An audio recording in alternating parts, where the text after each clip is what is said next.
All right, all right, all right. All right. Hey, it says we're live. I don't know if I believe that or not. I'm just back at the apartment, guys, shutting the door, getting dressed. I got a really special show for you tonight. So, welcome, one and all, wanderer, wayfarer, wildcat alike, wherever you are, whoever you are, and whatever you may be receiving this transmission. Get ready for a wild and wet ride tonight as we dive into some new material, man. Some new material, dark entities, paranormal experiences, and all that happy horse shit that goes on beyond the veil. Recently, there have been some strange beings penetrating into my dreams and visitations in this reality that seem at the surface supernatural and beyond explanation.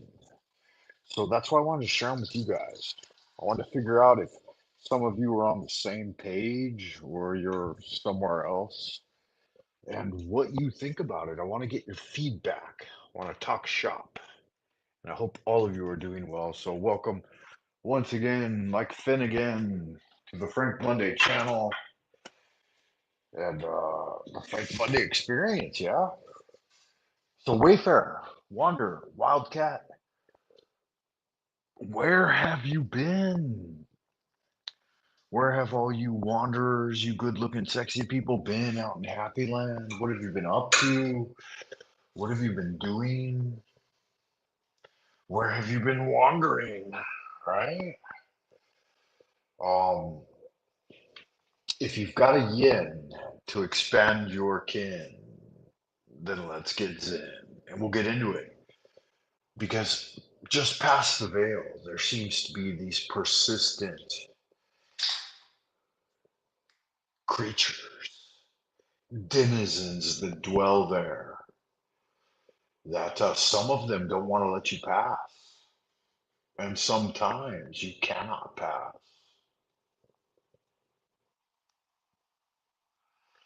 So, if you would, with me, relax a little bit. I mean, just kind of unwind, take off your tie, take off your shoes, sit back, free yourself from distraction and disturbance, and join me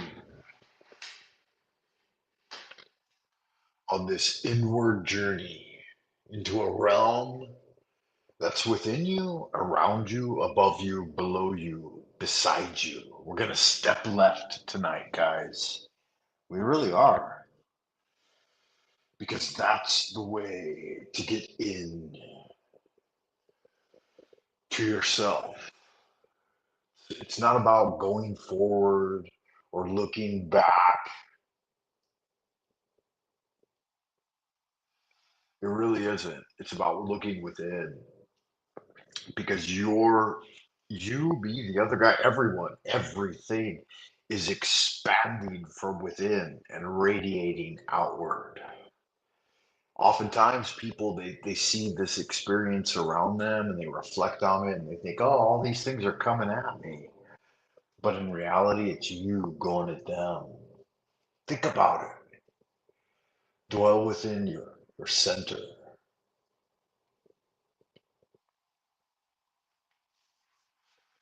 your center Dantian, the center of your being. Every man and every woman is a star. Wrote the Beast 666 in his thelemic tribute to our unusual life experience that we're all sharing together, man. You, me, and the other guy, we're all here. And whether you be receiving this message now, at some later time, or if you received it already, think about it, contemplate it, consider, if you would, a realm beyond this one, beyond the prime material realm. I mean, we're not taking a huge step up the tree of life. We're just going from here into Yasad. And how do you get there? How do you get there? How do you get there? How do you get from here to there?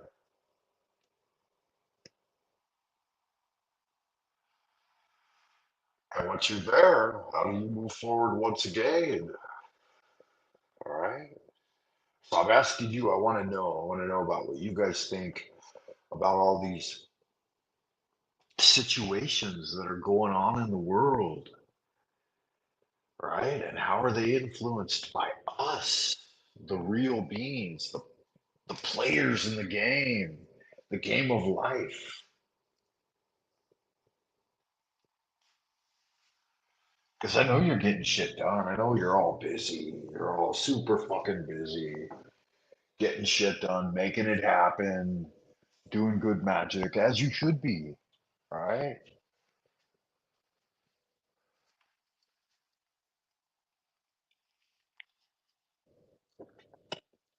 And why shouldn't you be, right? Well, you've got lives to live, you've got things to do, you got places to go, people to see,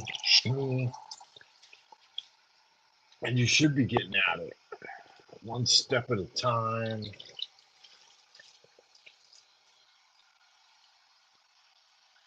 But do you contemplate the origin from time to time and think about, oh, drop the big fucking deuce for you guys, man. I just want to preamble this a little bit and make sure that some of you out there are receiving the message and getting involved. Because if not, then why not? What's the point? There is no point without the feedback, without the feedback loop, without the receiver at the end of the tunnel. Then must we go round again? Like Finnegan? Why is that on cold? I want to wash my fucking hands with hot water. And it's set to cold. And all I got's cold water coming out. But I want hot, piping hot, steaming hot water to wash the old hands. You might like to wash your hands too, right? With all that fucking Coovies hoorah. Get some soap out, put a little hot water on, slick back your hair, rinse off your eyeball holes.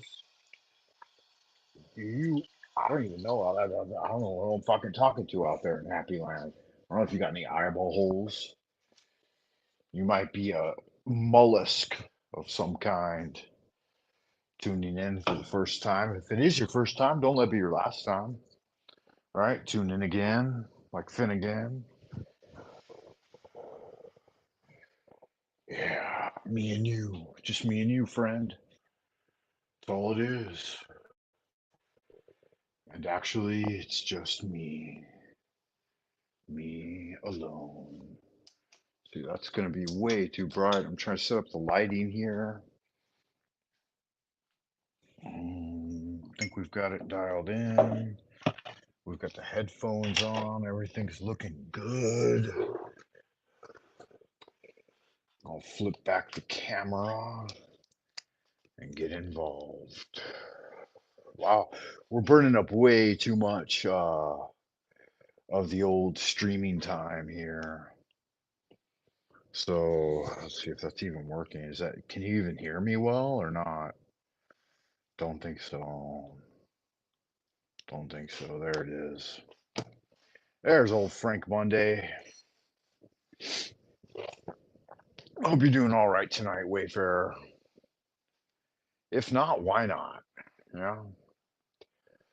I've got this thing that I came across, and it struck me as a salient thing that I thought I should share with you. And so I wanted to bring it forward and look at it and think, why? Why is it not showing it to me? Hold on. Let me see. Date last added. Maybe that's the best way to go about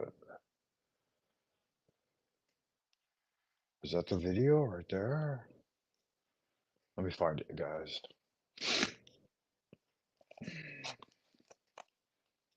Hmm.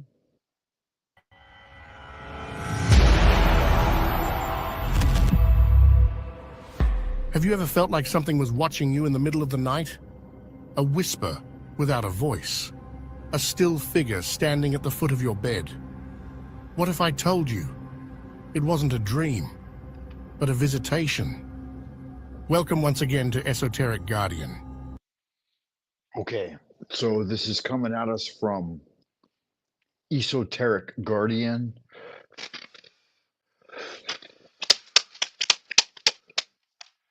Yeah, I got the paperwork, I got the notes, I got the earphones.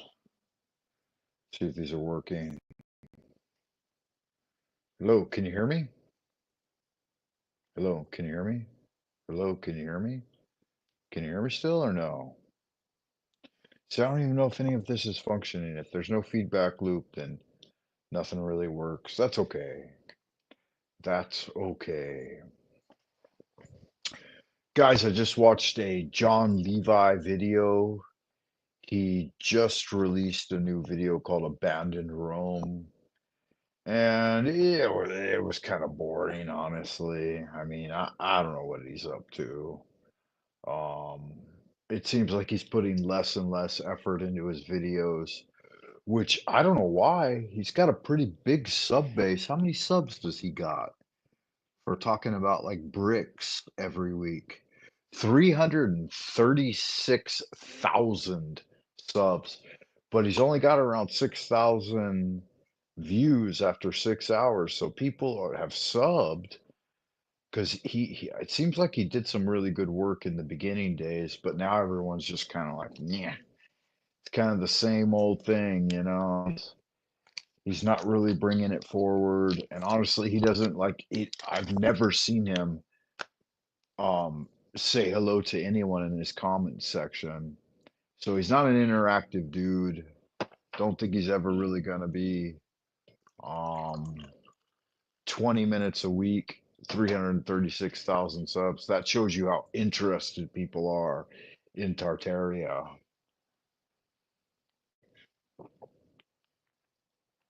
But I noticed too, in listening to a 20-minute video, I know the kind of effort that goes into trying to put forward a 20-minute video that's been edited. And I'd say he was maybe 8 to 10 hours behind the scenes putting together that 20 minutes of video. So yeah, that's something. That's something. You can't discredit that. But yeah, good God. Today, we descend into a hidden dimension, an invisible realm that exists just beyond the physical world. Yeah, and it's not so much beyond the physical world as it is enmeshed within it. It's here right now with you, but it's just that people tend to ignore it 90% of the time. A space inhabited by dreams, nightmares, spirits, and the darkest thought forms born of human emotion. The Astral. Yeah, are they born of emotion? I don't know. That seems like such a shallow description of them. Dreams, nightmares, thought forms. Emotion is one level. It's the terrestrial level. It's the human level. Then we have instinct, which is the infernal level, and then we have mentation, which is the celestial level. So they're obfuscating so many of these things beyond what's real, in fact.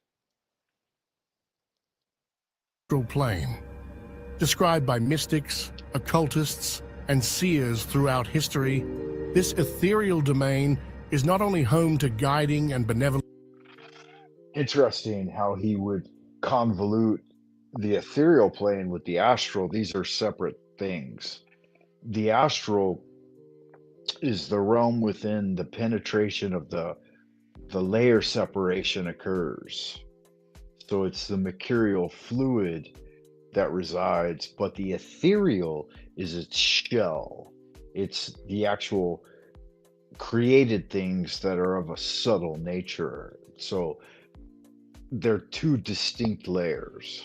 and beings, but also to terrifying entities that stalk the shadows. Get ready, because we're about to uncover the most chilling creatures of this unseen world, revealing their origins, their true forms, how they interact with our reality, and how you can protect yourself from their influence. With so much like um you have to question the messenger. And if it's coming from a standpoint where even in the preamble, so much is already not entirely accurate, then you have to start to question the accuracy of the entire thing. We'll continue to go forward, but a lot of this imagery, right? The demonic imagery sitting behind the Wayfarer, red robes, initiated at the level of red, right? Let's find out what's going on. In technical esoteric terms, the astral plane from their influence. Okay, so the first question we're going to ask is what is the astral plane or the astral light? So this is the preform realm of the spiritual energy as it manifests into our prime material plane. It's the realm with we dwell prior to coming into being. So in one sense, it could be the past, but it's also the future, because the future comes into being, but we are also rooted in the past. So it's the inner layer of the energy egg that surrounds the being in the present. In technical esoteric terms, the astral plane is a subtle dimension composed of highly malleable etheric matter. It's a subtle dimension composed of highly malleable etheric matter. Partly true. It is definitely a non-Euclidean, other than present state realm, right? A dimension. It's one way to word it.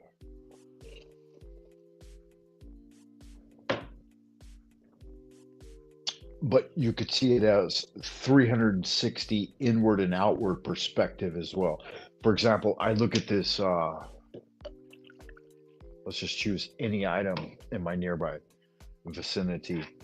I look at this case here and I could see it in all directions at once and all times.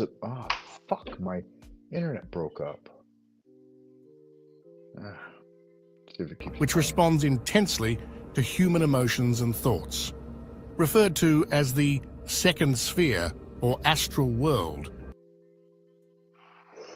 Okay, that's in part accurate as well, right? And again, all of these things are in part accurate. It Emotion doesn't come into play as much as you would imagine. It's more of something motivating that can focus the intention. So it responds intensely to intention and thought forms, not like random thoughts, because those oftentimes aren't even your own, but the thoughts that you form into coalesced, genuine things. And you have to add a lot of energy to them. Human emotion could do that, but the entities that dwell within there, they don't have emotion the way that humans do, because emotions are organic. They come from the organs, and that's why we call it the terrestrial sphere, and the astral is not the terrestrial. By occultists such as Helena Blavatsky, Aleister Crowley, and Dion Fortune. Of these three, only Dion Fortune added anything of genuine weight. And again, she was bringing forward the things that were already there. Aleister Crowley, he did a good job in sensationalizing things, and Helena Blavatsky, she did a great deal in obfuscating things and convoluting them. But of the three, I'd say Dion Fortune is preeminent. This plane exists between the physical material world and higher spiritual realms. There's nothing wrong with name dropping. Occasionally, you got to drop some names, right? I like Frank Sinatra. Me and My Shadow. Who was he working with? That Negro. What was his name? Sammy Davis Jr. Yeah, they were having good fun. And that Italian, that Spick, Dean Martin. Good fun. They were all singing the songs and bringing that shit forward. Acting as both a bridge and an immediate reflection of the collective human unconscious. One of the defining features of the astral plane is the automatic formation of autonomous entities known as thought forms, created from intense emotional energy. These thought forms can gain independence. Yeah, that's not where thought forms come from. Intense emotional energy. He's talking about like some sort of etheric dregs, which I think are far different from genuine entities that dwell within these realms, these denizens. Here we have your classic red devil, which is an infernal type creature. So it's at an even more base level than the astral. Persist over time and even interact with the mind and energy field of individuals who enter the astral via astral projection. And I think the greatest misleading thing here in this idea is that the separation of these things is not distinct and clear. It just becomes a convoluted mess of this, the pathway of the astral light being incompassive of all the various things of these various spheres, which it is not, right? The eighth sphere, the Klipot, the infernal realms, hell, Dante's realms below, right? These distinctly are separated. The gross and subtle energies are distinctly differentiated.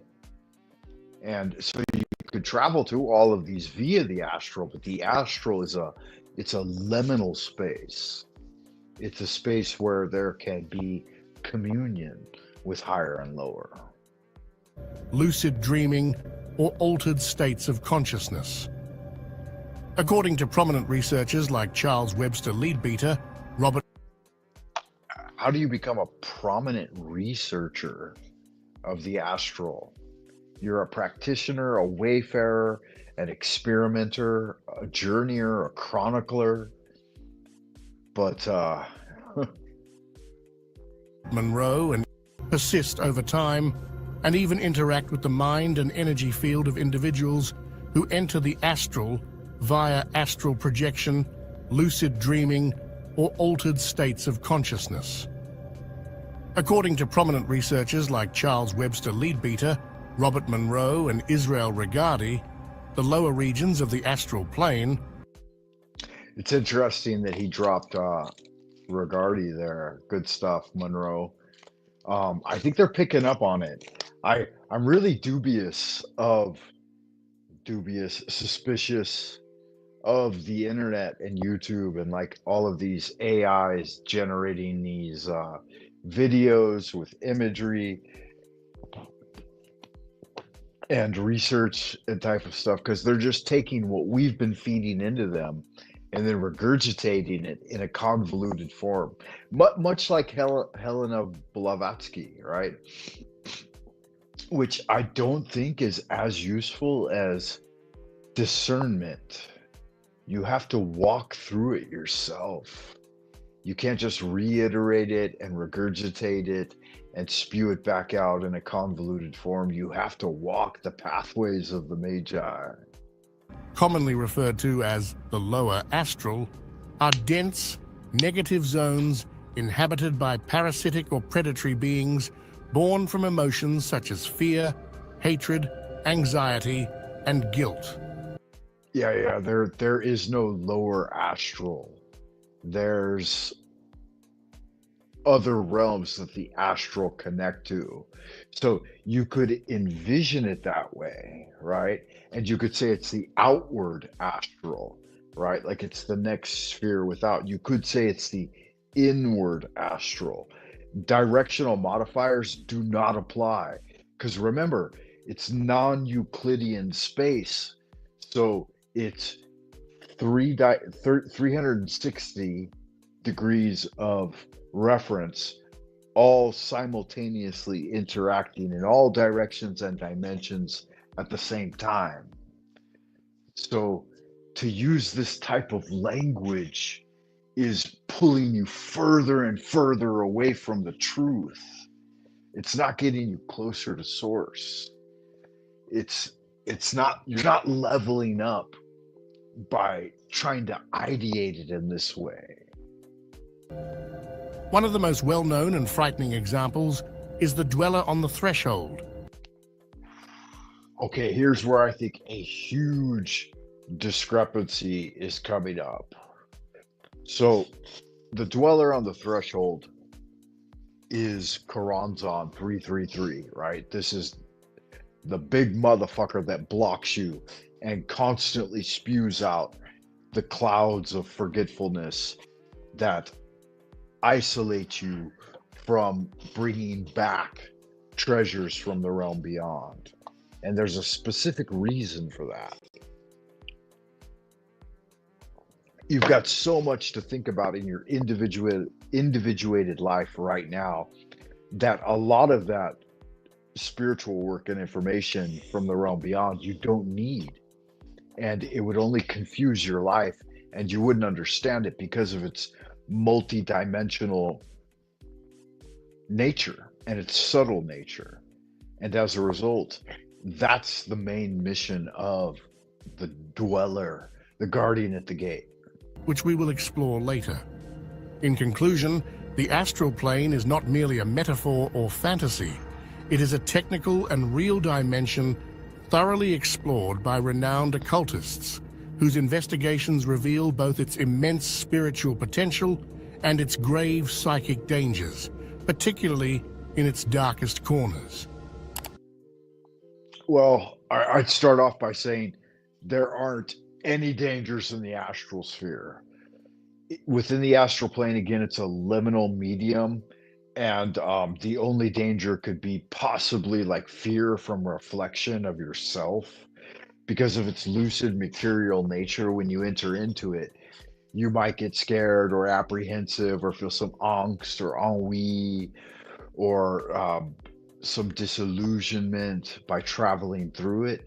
But again, it's a medium.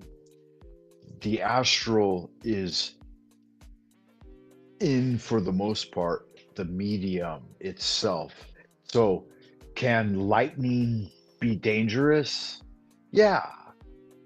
But can it also, electricity, well, I heard it best stated one time that electricity can do many things, right? It can power your room, it can power the dark mirror, it can cook your meal like in a microwave or a hot plate, but it can also cook the man, as in a plasma rifle or a strike of lightning.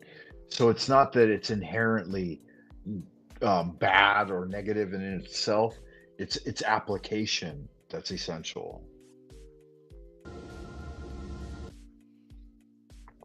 Now we've got the succubi and the incubi, or succubus and incubus.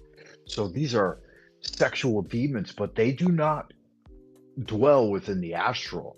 Those are infernal beings. Those are sexual beings, right?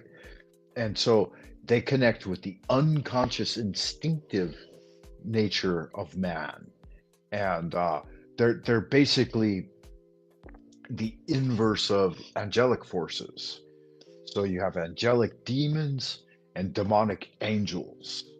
And since medieval times, The figures of the incubus and succubus have haunted the human imagination with dark, disturbing tales, deeply rooted in Christian demonology and the European occult tradition.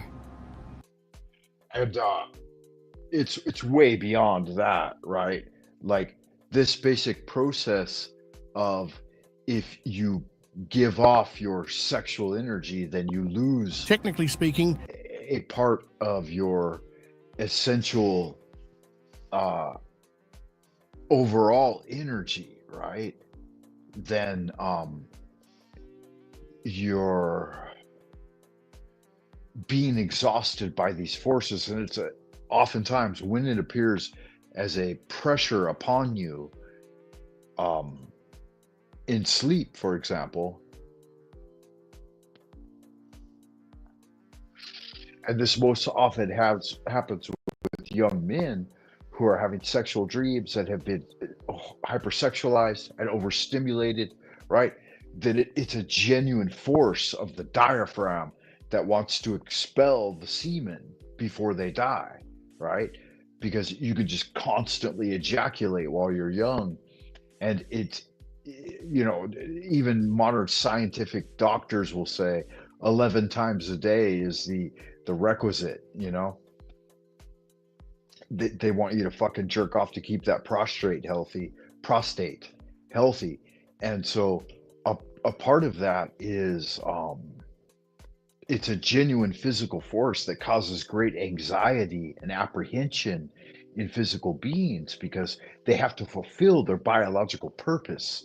So to connect it with the astral, which is a spiritual, mercurial, again, a liminal space, a transitional,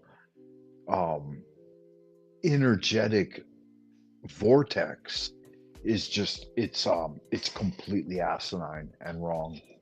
It's wrong-headed. It's really what it is. Can you hear me okay, Voy? We've got a visitor here in the ideas room. Voy is chiming in. I'll send you out the link, Voy, if you want to jump on and talk shop. We're here for a little while, and so there you go. There it is there. these beings are parasitic entities of the astral plane, energetic creatures that survive by feeding directly on human life force. They possess no physical bodies of their own, but exist on lower vibrational frequencies within the astral realm. Yeah, but see, the spiritual wayfarer can be perceiving them through the astral realm. Again, a liminal space of voyeurism, but their actual dwelling point is the infernal realm. So when they convolute and obfuscate these dimensions, then it muddies the water. And I think that's their intention. And I think that's in part why they're so popular, because they're able to do this, and it has popular appeal, right? They figured out all of the basic equations that make videos thrive here on YouTube. And as a result,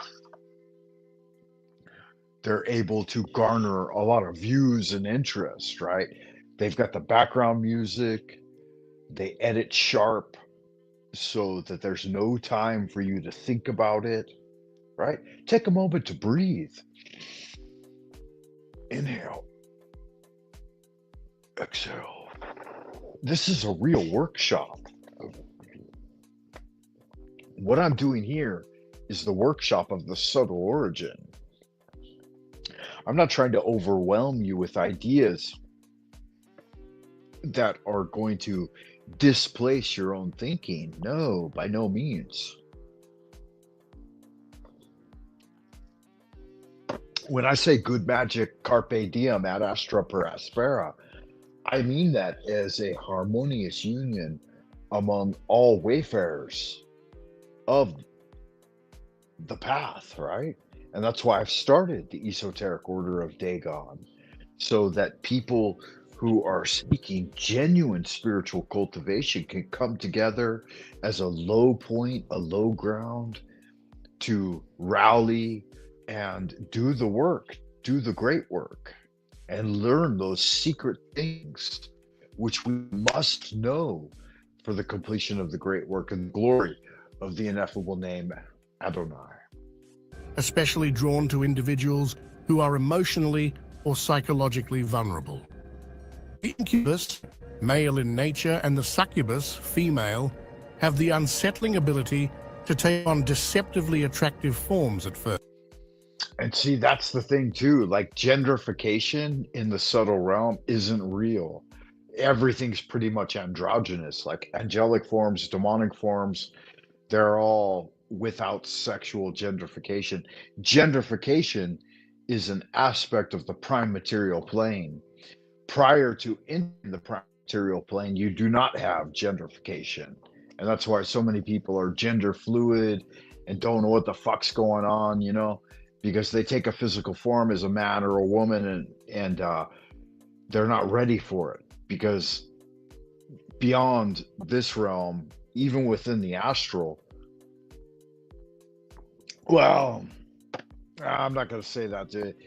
I'm not going to put any great weight behind that. My experience with the astral is there is some gentrification going on, and there is some sexuality, but that's just the the shit left over from your human psyche as you travel into it.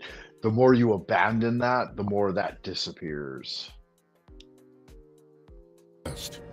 They appear as ideal lovers, seductive and magnetic figures who infiltrate dreams or even states of semi-consciousness, triggering intense and seemingly pleasurable sexual experiences. Greetings, Wayfarer. How are you? Hi, Frank. Yeah, thanks for the invite, for the invitation. I've only seen you in chats, I think. And so I subbed to your channel because, sometimes you make some good comments. So here I am. And, I'm just new here. First time I heard you talk, for the first few minutes, but it's interesting, especially, I like the visuals too. The classic paintings, the mythology that seems to have your interest too, right? Philosophy. Yeah, it's good stuff. I'm going over some. This is a video from Esoteric Garden, in fact, and I listened to it a couple of times, and I thought I'd debrief on it a little bit. Um, I detect a bit of either Australian or English canter to your speech there. So I could lived. you tell me? I spent a year in South Africa, so that's where my English. Well, I wasn't in the English speaking community, but that's where I spoke most of my English, of course. So yeah, there might be some South African. But Okay, is that what that is? South African accent is actually a Dutch accent, right? So Okay, could you maybe, since it's your first time here on the old Frank Monday channel, could you maybe tell me a little bit about yourself? no. How about no? It's not that I'm afraid of to do so, but it just comes a bit cold on me. It's just. Okay, that's fine too. What about your interest in spirituality? Do you have an overriding purpose and like your intention? Are you a practicing magician or a Nah. shaman, or what would you No, say is your? people will see me as such, but I don't pretend to be that. But yeah, I've been identified as a mystic or an old soul or some of those things. But I like to dabble in poetry and in history. So it's kind of mystic business. But Okay, good. I wouldn't call myself a historian or a poet or an expert on anything, to be honest. Fair enough. Fair enough. Yeah. Um, are you at all interested in knowing anything about me that you don't already know? I mean, my channel's pretty wide open. I got a couple of thousand videos. So I would think if anyone has Not any deeper necessarily. interest, Not necessarily. I like to do it. I don't want to know what your business is or why you do this. I just like to have the interaction. Just interact, and that okay. actually makes me. That actually that's the way I get to know people. Not so much by what you do, what's your interest. I don't need to define people that much. I just here for the experience. All right, good magic then. Let's watch a little more of this video. We're looking into succubi and incubi at this point, and according to my understanding of the astral light and what goes on within these various spheres, I think that this presentation of it is a little bit convoluted, and that's what I'm pointing out. Is I'm giving it a bit of a uh, literary argumentation. I'm presenting my idea and then trying to substantiate it with the textual evidence. And so, with no further ado, let's look at a few. We'll look Let's at it get part by into it. part. Yeah, and you can give some commentary, and we can get some banter back and forth. However, Nice. this seductive facade hides a terrifying truth. Their real form is grotesque and monstrous. All right, so what do you think about that? Like, if you perceive these beatific, beautiful forms, maybe in dreamland or beyond this realm, do you think that there may be some nefarious things going on behind the scenes? No, yeah, I know. There is. And one thing I know for sure is that they don't appreciate humans with a good heart looking beyond the veil. They do appreciate humans with a bad intentions looking beyond the veil. It's like this world is pretty much, how do you say this, fenced off. Like everything you need a limit. There's no more freedom in this world. That's also in the realm beyond this. They fenced that off too. That's my experience. Okay, that's interesting. That's interesting. Yeah, they don't allow you. They will not allow a good-hearted person to look beyond the veil unless there is some protection or some intervention, or some. And what's the upshot? Why do you think that is? Well, I don't know. I don't know the reason. Well, demons, right? Demonic creatures. That's the same reason why this world is so fucked up. It's because there's demons in charge. That's the reason. You can't become somebody in this world unless you are satanic. Once you get to the level where you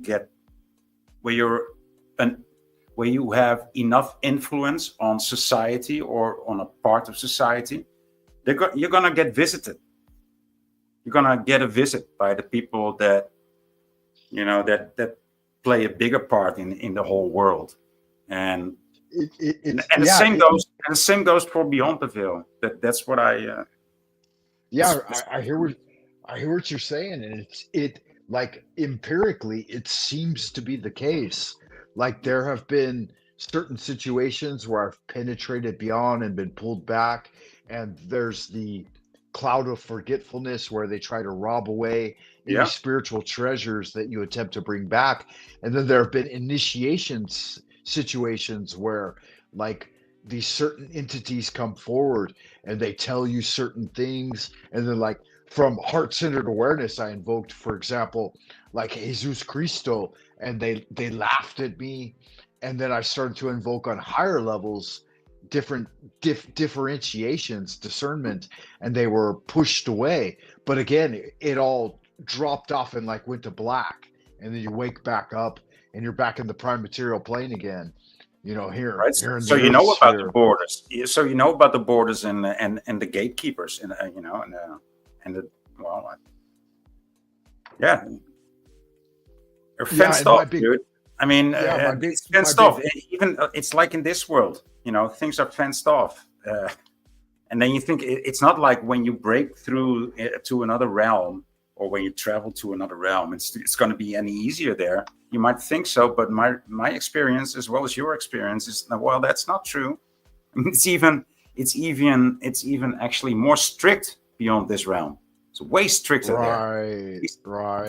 These angels, they have a very, very short temper. They're not humans. They don't have any allowance.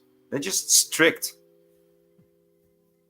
Yeah, and you're right about that. It seems to be that at those once you get beyond, and you can even in physical form, you can get beyond, and that's why I don't have much faith in people who say, I believe in this or I believe in that. It's like you have to experience it, and when you have, you realize that overbearing power that if you can level up a little bit, then the constraints are even greater.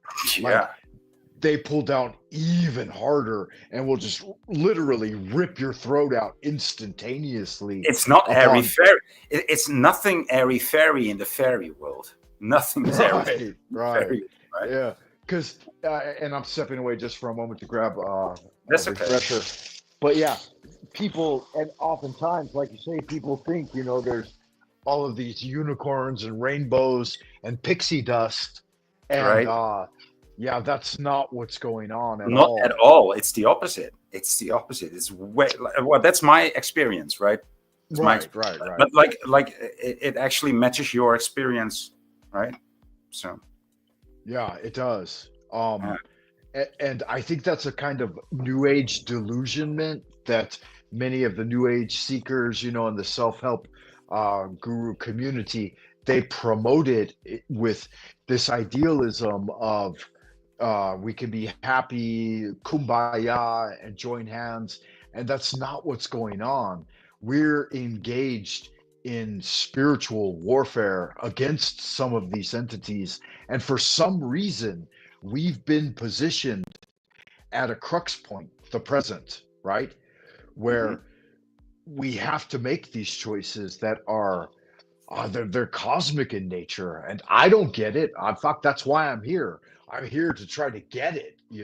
I want to figure it out, and I want to better position myself so that I can cultivate and learn more and experience more. And fuck, you don't want to go out there and be thrown back in the harsh ways that maybe you or I have. For the average individual, they don't even want to see it. They blind themselves to it. No, dude, and I mean, when you go there, I didn't necessarily travel there or go there by intention, but I got there, right? Like somebody like might happen to you in a dream or in a trip. You might just get there without wanting to go there. And yeah, but so it wasn't my intention to go there, right?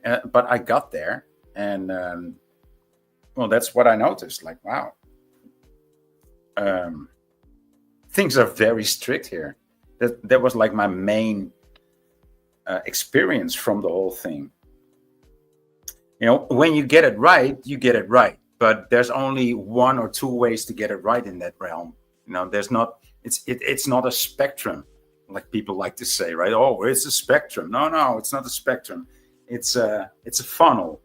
It's a Yeah, funnel. it's very, very narrow pathways. That's right. Yeah. Let's listen to a little more, and you could see this imagery, right? We have the woman in ecstasy, and the demonic creatures feeding upon her with a energy, dagger, and with a dagger and a torch, like that's right, and yeah, that's indicative of, on the one side we have like the sort of Damocles hanging above her head by a thread, right, about to take away her life. hmm Occultists like Helena Blavatsky, Eliphas Levi, and Cornelius Agrippa often describe them as beings with twisted faces, glowing malevolent eyes, dark bat-like wings, sharp teeth, and limbs ending in clawed fingers. Yeah, so there's a vivid set of imagery that many that have gone beyond the threshold and come back, right, to bring information have seen in, and I don't know. Rudolf Steiner, he said that when you go beyond the veil too many times and come back, it shortens your life really rapidly. Oh, I And believe that. yeah, he was dead at like 46. And any great prophet that brought back like a lot of penetrating imagery, Edgar Allan Poe, H.P. Lovecraft. I mean, the list goes on and on and They on all and on. died young. They all died young. 40, 46. So, Hmm. like, if you look up how many famous people and laureates that died at 46, do a Google search, you're going to get a list of like 100 of the most potent guys. Baudelaire, 46, 47, right? Halfway through life, cut short because they brought back so much information. And these guys, they just can't fucking tolerate it. They don't want people knowing. So, what is this great Yeah, secrecy, I get right? that. Right. That's what I felt, dude. I mean, so let me tell you a bit more about how I got there. My name is Voy, right? I'm known on YouTube as Voy because it's short for Voynich. Okay. And I got my name Voynich from translating or decoding the Voynich manuscript. I started doing that in early 2017. And, somehow I got into it and I learned to read that language. I somehow got to decode it and it spoke to me. And well, only after a few tries, it actually worked. And I was like, oh, so this letter means that sound and that letter means that sound. Right? It actually spoke to me in something that I could understand. Not my language, it was a mix of many languages, but mainly German, Deutsch. It's not Dutch, it's not German, it's Dietz. So that's Deutsch. like the Deutsch. yeah, Deutsch, but also Dutch. It's something in between and something beyond Dutch and German. It's like the Proto-German and Dutch language. And also a lot of Slavic and some Hebrew and well, that's pretty much it. Dutch, Slavic, and Hebrew language, like a mixture of that. And so I came to understand that language, and that's how I got to that realm, right? Because I was decoding something that hasn't been decoded. I was translating it and understood it. And so that's how I got there. That's how I got into this. Wow. Yeah. That's interesting to me. Like, just to parlay for a moment, because I had studied since I was young. I've always been interested in pictorial languages and languages that have hieroglyphic type representations, as opposed to the English language. Obviously, I'm an American and I grew up speaking English, but um, I had an uncle who was Orthodox Hebrew, and he initiated me. I had a bris and all of this, and I'd forgotten all about that since I was like 12 years old. And I studied this entire Eastern path of Qigong and learning the Chinese language because of its hieroglyphic nature, its pictorial nature. And it wasn't until I got back into studying Hebrew again and German that I had a genuine breakthrough. Like, Wow. polychromatic spheres of energy just coming forth from each letter. And I realized that, like, Proto Hebrew, for some reason, contains a more dynamic charge than any other language I've encountered in this realm. Yeah. I don't know what that is, and it's just based on experience. It's experiential evidence, but all of that opened up to me, and that led me to like researching Israel Regardie and Rudolf Steiner and their connection with like whatever that sound. There's a thing where when you create sound, it will make formations in sand Mm-hmm. and coloration and all this type of thing. Cymatics, right? Yeah, cymatics. Yeah. And having looked into this a little bit, I had a breakthrough, and trying to go up, I was immediately pushed down.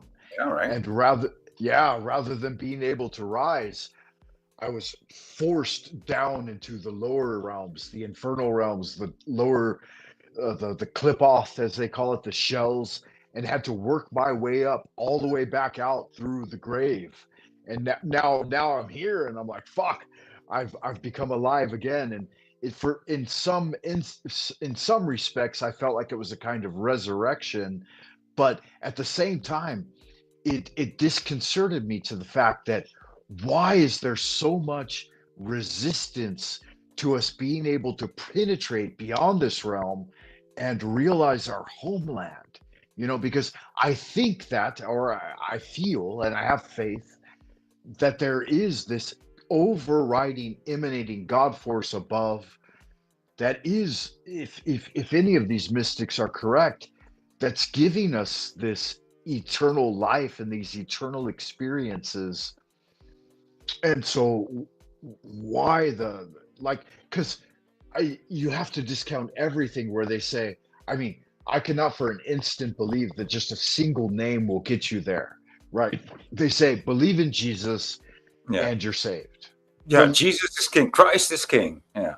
yeah, Say- Yeah. say the name of Buddha and you're saved, right? Chant Krishna for forever and you're saved. And none of that makes any kind of sense because it has no practical application. No. And I like that because I did this study once. Well, it's not a study; it's a meditation opportunity.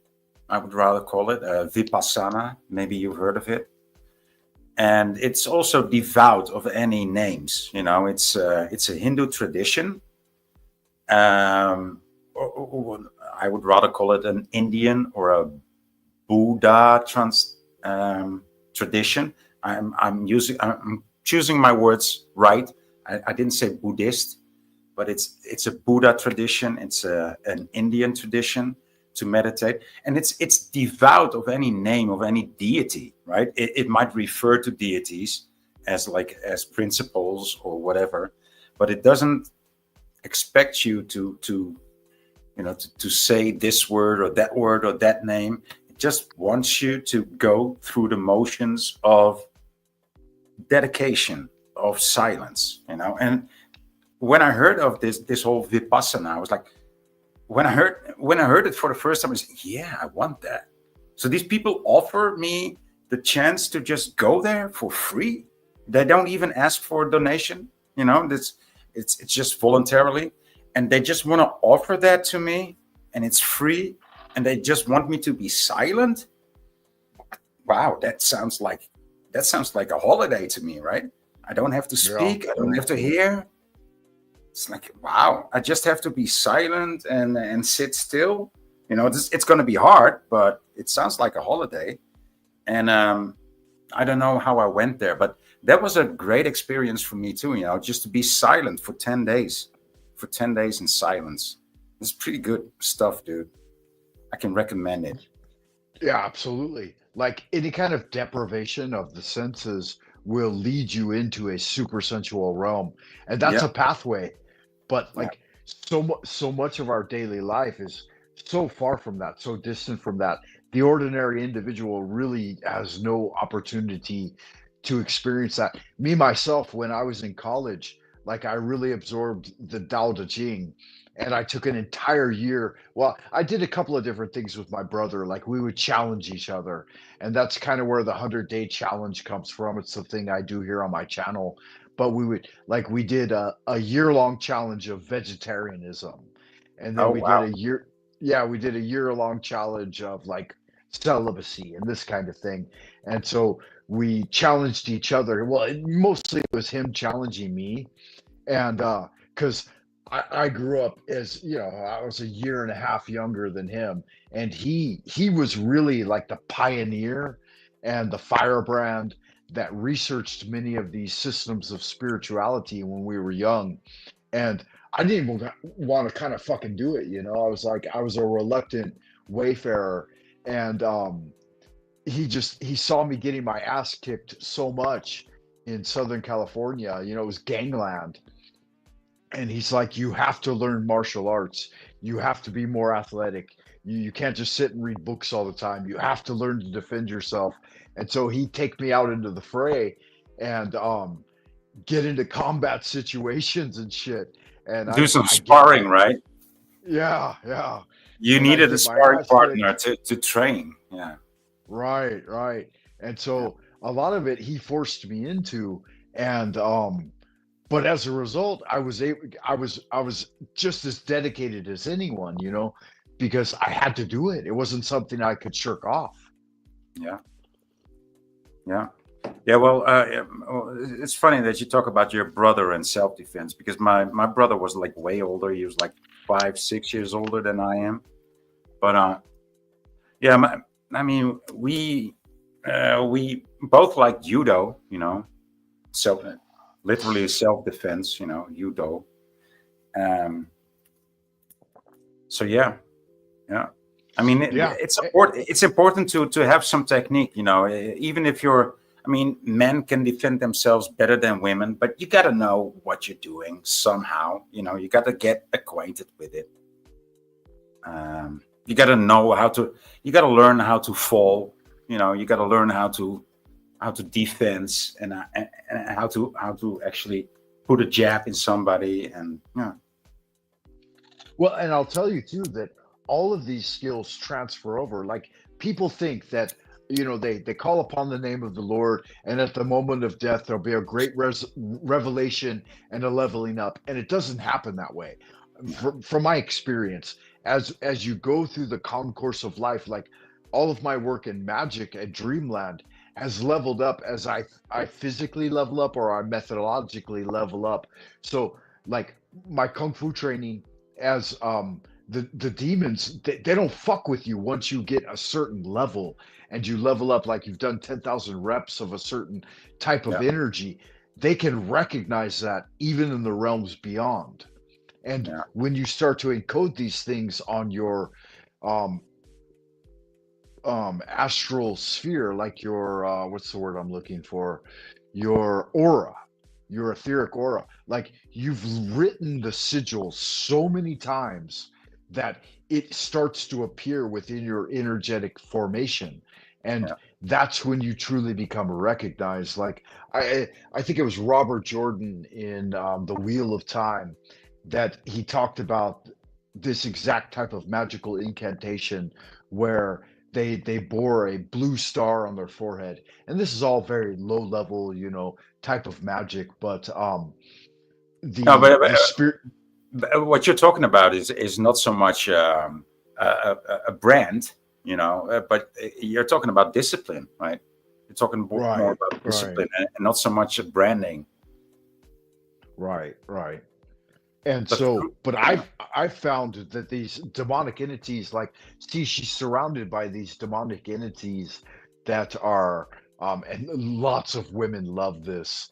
Like honestly, like, I don't know, there's been a separation in religious teaching since time immemorial, that for some reason women and men are just somehow different, right? um yeah, and we we experience our spiritual, like, according to Chinese tradition, you might have to serve 1,000 lifetimes as a woman to finally become a man.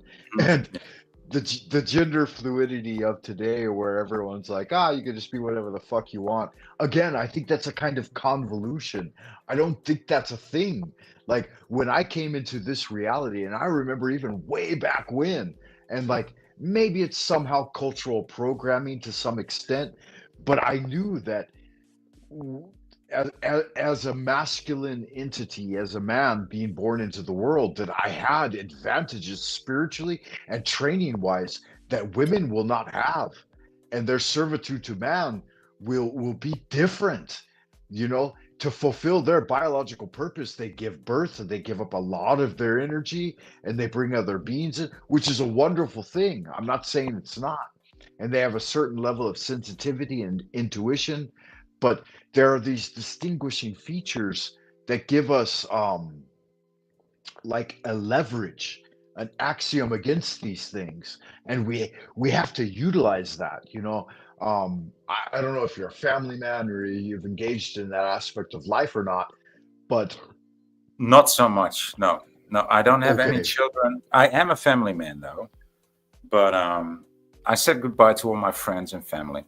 Like I said, 7 years, 8 years ago. But I'm a very social creature, so to say. Of course, I mean, you can't be And human without interacting with other humans, right? yeah, and I think you should be. I think the highest path of the magician is in interaction with humans. Here in China as well. Like I live in China. I don't know if you Oh, know do that you or live in not. China? Oh, I didn't Yeah. know that. And I've been here for 25 years and I came here because I had a spiritual mission to Wow. interact, yeah, to interact with the Tao, Hmm. which you're probably familiar with Taoism. Yeah, of course. Yeah. Yeah. So, having been here this long and stuff, what was my main point there? Oh, they say that it's a very rare path when you abandon the ordinary life of like getting married and having children and stuff like that, and that is a form of breaking away too, right? And a form of, but here's what it does. Be careful of this. It does put you more accessible to penetrating beyond the veil, which again will get those entities more interested in you than me.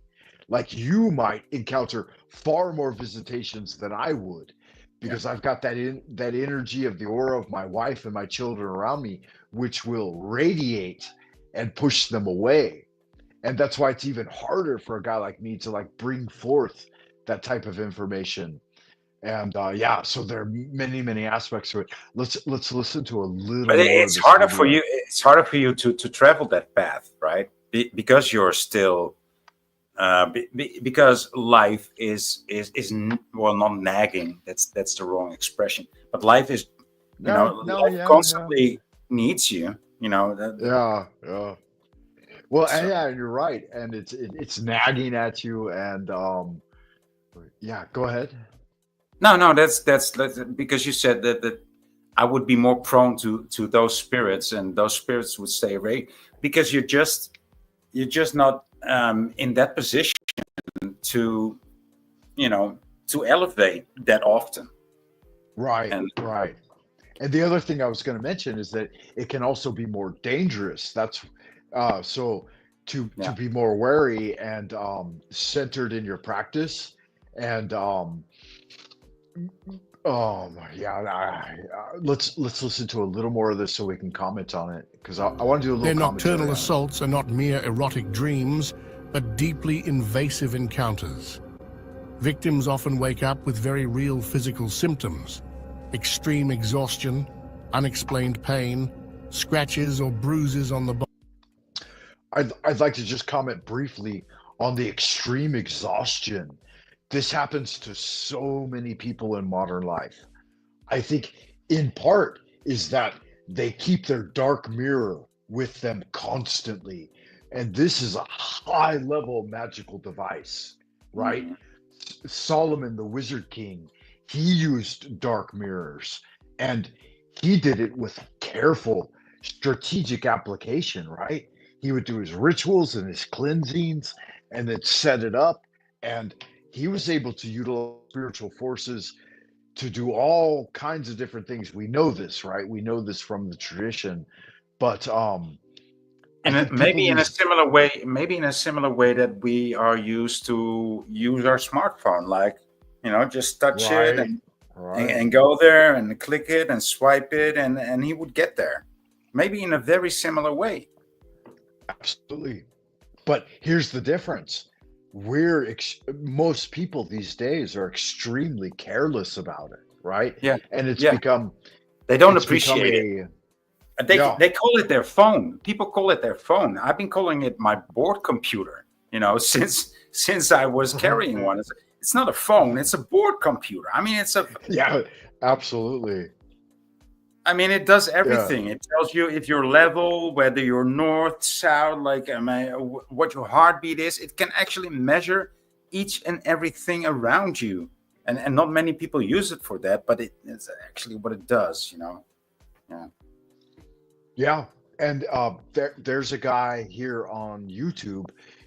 He's called The Machine Lies, TML. Oh yeah, I yeah, don't know yeah. if I you know Mohammed. are. Yeah, yeah. I love that guy. Okay. I mean, that's probably where I know you from, right? Okay. So if you're familiar with him at all, he has pointed out, I think that his main he tried to articulate it the other day. I was listening to him, and he said he wants to get his entire message into a 60-second elevator pitch. And he basically articulated it into that people these days are carrying the robot and in direct service to it, like complete servitude. And I think that's very accurate. Yeah. And if there was a division between like who we are and what this is, um, I the only other person that I've heard bring this forward is Dark Journalist, and he's another guy here on YouTube, but he did it in connection to Rudolf Steiner's teaching of Ahriman and the eighth sphere, or this silicon like based, this like dead state that's trying to pull people into it. And so this is very indicative of Hindu teaching, which I don't understand at all. I've studied Taoism, Hermeticism, and Judaism and Christianity, but like the Hindu aspect, I have no idea about. Never looked Well, into that's. it. Don't. Well, let me tell you that the Hindu aspect. I I have one of their books, one of the books, which was given to me by a Hare Krishna follower, because I was reading a book in the train, and they were handing out books on the station in Amsterdam, and I said, "Well, I have a book. I'm just done reading with it. Do you want it?" Because it was also a metaphysical, spiritual book, right? And he gave me another book back, and dude, it was just one chapter of this whole library of these Hindu scriptures. And I mean, they are rich, these Hindu scriptures. I mean, there's actually descriptions of how to build a UFO. That's in these scriptures. That's where Right, Hitler, right, that's how Hitler built die Glocke, the bell. right. And so So this is an yeah. it's an entire tradition that they're steeped in and they deeply understand. And it's interesting to me too now that the US in communications with powering the economy is shifting away from China and moving towards the Indian people, to interact with and uh, collaborate with on new ventures. And this is going to open up an entire exploration into their culture and their idealisms, that it's going to be things that the West hasn't looked at for over 100 years, because the British did this to some extent, but Mhm. their reach and influence was vastly limited in comparison to today. Yeah. If you think about everything 100 years ago, it had to be printed out on paper and then circulated. Whereas these days, it's It would all take done you across. forever. It would take you Right, years to get the right, message, to the other side of the globe, so to say. right. Yeah. Whereas now, it's just going to be Instantly. Instantly. instantaneous. Yeah. Yeah, it's a whole new thing. Body, signs of the entity's attempt to energetically anchor itself to the person's aura and drain as much vital energy as possible. But perhaps more disturbing than the immediate physical effects is the long-term psychological impact. The influence of incubi and succubi slowly corrupts the human mind, triggering uncontrolled sexual impulses, obsessive thoughts, and perverse tendencies that can destroy personal relationships and emotional balance. Modern occult researchers like Dion Fortune and Robert Bruce emphasize that these entities cannot attack arbitrarily. Interesting. Yeah. So here they're saying that you have to kind of open the door to them, right? And we Exactly. do have another visitor, Ricardo Sunshine. It's a good man from the UK. also interested in spiritual exploration. I just want to give a little shout out. Good to see you, Ricardo. Hope you're doing well.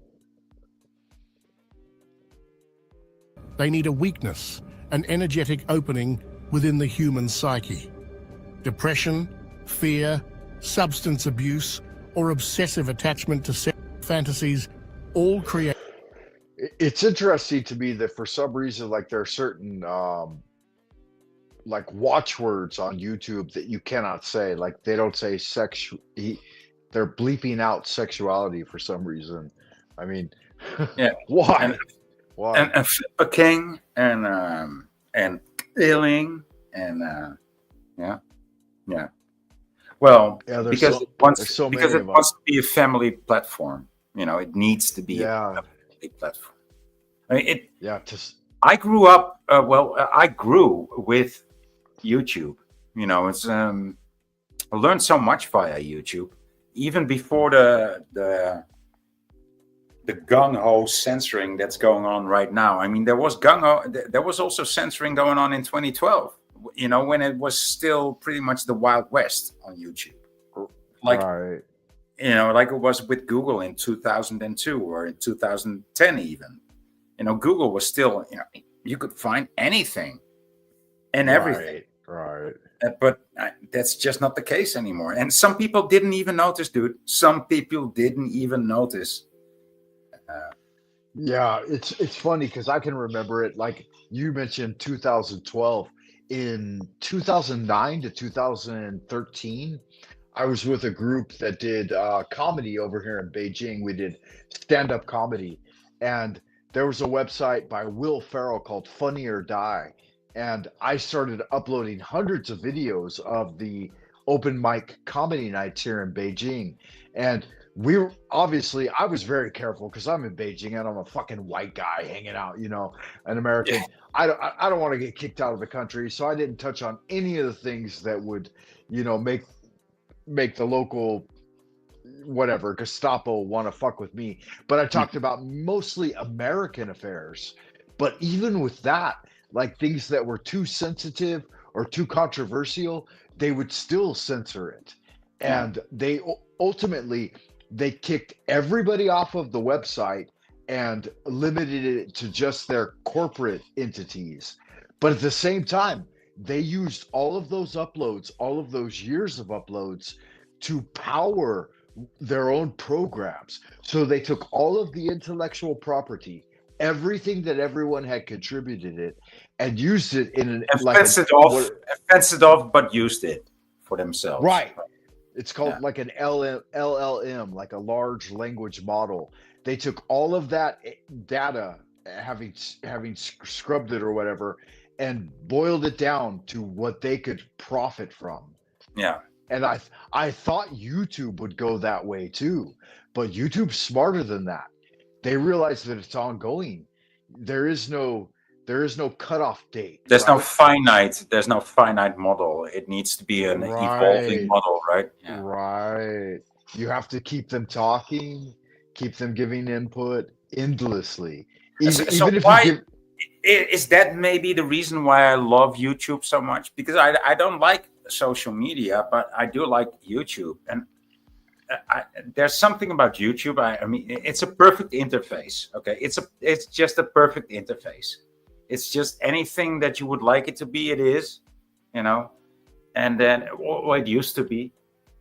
Um, and then also the thing is that we get to meet people that just have the same interests and not people that we know. And I think that's the thing that actually still keeps it interesting on YouTube for me. yeah, I agree, and for me as well. Like it's a common ground, and we can commiserate and commune and fellowship.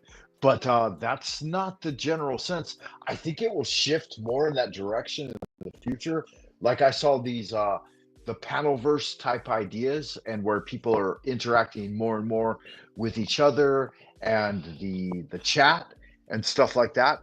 And as long as folks keep it positive and like growth centered, I think it has value, like practical value, but that's very, very limited in scope, like from YouTube's perspective, right? Yeah. Highly edited videos that can be mass marketed to the general audience. Those are of much higher value than, like, say, a stream like this right now, where we're interacting and we're actually experiencing spiritual growth. That's of not much benefit to YouTube. But this is also why I'm still here, right? I like the one-on-one interaction, or we're just one-on-one here, but also the panel interaction. It's so easy, people just could be in chat or not even in chat. They can click the link and they are in the broadcast. I mean, that's Right, right. how that's I don't know how to do that, but I know it's possible, but I don't know how to do that. Therefore, for me, it's kind of magical. I mean, I can speak to you. You're in China, dude. Like, what? And I can speak to people in Australia and America and the Philippines, Russia. It's crazy. I mean, it's not crazy. It's fantastic. It's Yeah, wonderful. it's a big deal, and it's Yeah. not like there are other platforms where this happens, right? But they're like very random and sporadic, and there's not a central thread. Whereas, like, you could tune into me, for example, and you already know kind of what's going on. You could watch a couple of backlog videos, and you could see the topic of the show, and it's a much different thing. I think YouTube is the only experience that really has that. There are others, right? There's Twitch, there's Yeah, so on and so on.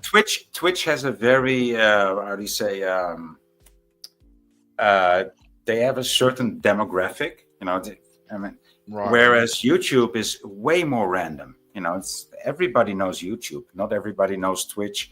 Not everybody knows Rumble. Not everybody knows TikTok maybe. But it's a whole it's the same sort of platform, but it's still different. And well, yeah, and at the same time, like, YouTube is probably like the creme de la creme. It's like the cream of the crop, right? yeah, These other platforms, they can do it, they can allow it, but they're not really doing anything, and it's kind of I think I tuned out. Oh yeah, and it. yeah. Go ahead. Yeah, well, they don't reach the volume that YouTube does, right? Right, So right. if you would go live on Twitch or on Rumble with the content or the things that you do, you might get 2 or 3 followers, but on YouTube it might actually happen that you get like 100 followers, right? That might happen. It will not happen very likely, but it could happen. But it will never happen on Twitch or on well, maybe on TikTok, but not familiar with that. Yeah, and that's an interesting thing too about the aspect ratio. If we go into this format where we're in vertical, like, I've noticed if I stream from my phone and I do a vertical live stream, I'll get 1,000 views in an hour, Right? and hundreds of people will interact. Yeah. Whereas if we go with the horizontal, which is what people are watching on their laptops, it'll always be in like 0 to 10, Yeah. right? Yeah. So Yeah.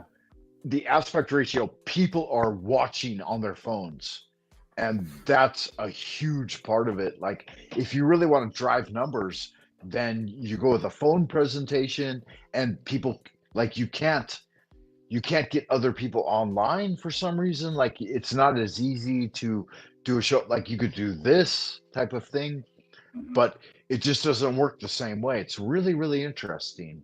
Yeah. And obviously, everyone's kind of figuring it out. And the guys who have mastered it already, they've already got 500,000 or a million subs or whatever. But that's not why I came here. I came here for the spiritual growth interactions like we're having right now, right? Dude, yeah. Yeah. Um, Same here. And I once did a stream that was like I just had the right title on that, for that day in that year. It was like right. something like live protest in London live, something like that. And even then, I was shadow banned. I think it was 2021 or 2020. And but somehow I got through the algorithm with that title, and I got like 350 people watching my live stream. I was like, ah, dude, I was petrified. Like 350 people watching me. Like, what? I was, and the guy doing the report from London live was like, what? 350 people watching us? My channel didn't even have that amount of subs, right? And I was like, Right, right. I mean, it petrifies you, dude. If you don't grow Yeah. to that number, and it's just there. I mean, it's scary, dude. Well, it scared me, you know. Well, that's the thing too, it's all about bandwidth allocation. Like, there's one guy I watch occasionally, and I watch him a bit. His name is Asmund Gold, and he's got like I think probably around 3 million subs here on YouTube. But he's just recently launched into YouTube off of Twitch, and he's just like some average everyday individual that comments on shit. But his basic equation is that it's fun to listen to him, right? And it appeals to a general American audience.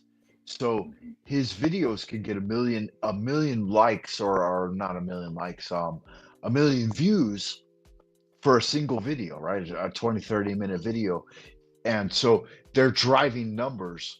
But for on the Twitch side, it costs them something like $20,000 an hour to host his stream, right? Wow. So if he does But like he can easily pay that when you get a million views on YouTube. Well, not yeah. Well, that just adds up. Well, that would yeah, he's not paying it views. though. 1 million views They're on YouTube would actually make you about 20,000. Yeah, he's not paying it though. It's because of the speed of the algorithm, because his constant stream attracts so much interest that Yeah. the fact that people are feeding off of it, right? And this gets into this demonic type of entity stuff too, right? There is no difference. People see a difference between it. They think, oh, when I'm dead, I'm beyond the veil and I'm gonna have all of this, that, and the other thing. No, it's all happening right now. Don't think that you're isolated, right? Let's listen to a little more of this. Fertile ground for these astral parasites. Therefore, protection against incubi and succubi has traditionally focused on maintaining strict emotional and mental purity. Recommended techniques include spiritual practices such as focused meditation, the conscious use of sacred symbols like crosses, protective pentagrams, or blessed talismans, along with personal strengthening through a balanced emotional life free from unhealthy sexual obsessions. Yeah, once again, they deleted sexual, but I think part of the like the channeling of, for example, many Catholics will bring the light down directly into the Dantian and then left right to oscillate and create a like the cross in front of them. And Taoists will use, they'll poof into the hand and then make a Tai Chi symbol, like a yin yang symbol. And I think all of these Lovecraft called them the elder signs. The Wiccans and the magicians will use the five-pointed star. Um, I think there's something to this. I don't know. What do you think? Have you used sigils and symbols and Never. other things? No. No. No. No. No, I never did a Ouija board or summoning spirits. No, I did try to. I did have a question once upon a time when I was very in love with this girl and she traveled away, and all she left me was this black and white picture. And I went to this medium, right? And I said, I asked my question. I don't remember but I remember her answer was like, all she left you was a black and white picture. Yeah, I know that. Well, it's a black and white picture. I said, yeah, I know that, and I know what you mean with it. But come on, I want to hear, something about it. But these people, most of these mediums are so fake. They're not mediums. They're just there to um, for their own sake. They don't try to help you. They just want to be the medium, and so they Right, project themselves right. as mediums, but they're not. They're not at all.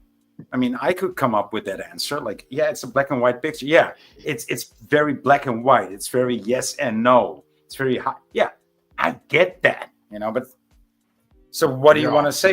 Do you want me to get at the conclusion? I'm coming here And from that's right, and that's these the people thing. don't want to make Yeah. any dissertation. They just want to No, keep yeah, it vague. that's the thing too. Like I agree with you. Like seeking spiritual counsel or trying to pierce beyond the veil and determine something legitimate, it's not like going to McDonald's. You can't just order it and pay for it and right? Like it's a sensitive type thing. Anytime that I've taken on a spiritual client, like I'll take the question into consideration. I'll take it into drafting and dreamland, and I'll reflect upon it and spend many days in communion with this type of thing, and then try to through meditation sit and beyond the veil. And if there is some message that can be brought to me, it will be brought to me. If not, I'll just be like, "Eh, I fucking flunked this one. You know, I can't do it. Here's your money back or whatever." Like, and you typically with this type of spiritual endeavor, I don't charge any money, but I'll say that here's my general fee, and if I'm able to achieve results, then you can pay the general fee if you feel inclined to. If not, and that's why, like for me as a regular family man or a regular career man, I won't take on these type of endeavors. And here's the thing: I know that I've done the fucking work. I've done hardcore work to reach beyond. I've studied tarot. I've studied I Ching. I've done divination. I've done meditation. I've died. I've come back.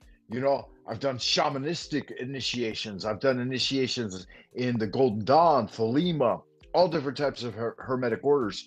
And if I've done that much fucking work at 54 years old, then there are very few people that have strived that hard to reach beyond the veil. You know what I mean? And but here's the thing too: some people actually have like inborn talent, and when you meet them and like they actually have like a penetrating view beyond, I do think they should be paid for their work, but I don't think very many people could recognize that or understand that or be able to judge that and say, oh yeah, yeah, this guy's this guy's legit or that guy's not And legit. usually it's those it's it's real kind of ones a that hard thing to do.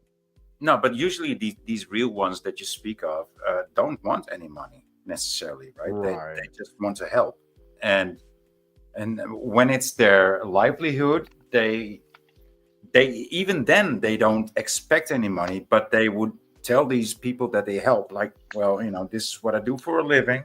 I do it for free, but if you want to donate, please do so. Which is which is the way, right? Which is the way. Yeah, because spirituality isn't like churning out McDonald's burgers, right? It's a different kind of thing. Yeah.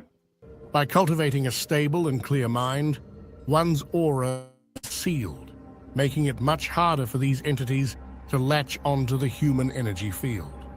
In short, while these astral predators represent a profoundly unsettling threat, they hold no real power over those who maintain strong emotional and spiritual discipline. The best defense lies in clear awareness, inner strength, and recognizing the danger that lurks behind the seductive mask incubi and succubi use to draw their victims into degeneration. After descending Okay, give me a second here. Let me reset that. Um,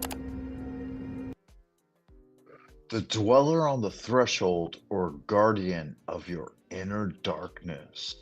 And then Ricardo Sunshine, he says here, He says, "Beyond the veil lie many secrets and much magic." Oh, good magic, amigo. Ricardo's a good guy. Ricardo, if you're fucking in the chat, man, you want to join us for a threesome, feel free to do so. I've had some Menage, interaction with Ricardo. menage a He's a good trois. one. Yeah, Are you familiar with them? yeah. He's a bit of a troll too, but I like that. You know, it's not necessarily bad quality. Right, right. So, what do you think of the dweller on the threshold and the guardian of your inner darkness?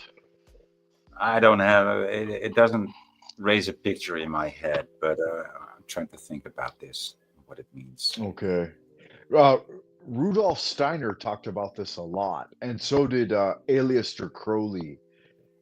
Mr. Crowley, what went on in your head? Oh, Mr. Crowley, did you talk to the dead?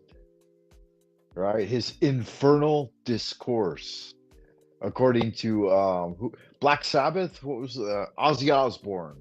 That was the I don't know, guy. dude. I thought you were singing the Beatles, but it indeed sounded more like Ozzy Osbourne. Yeah, Yeah, that was I'm Ozzy not familiar Osbourne. with both of them.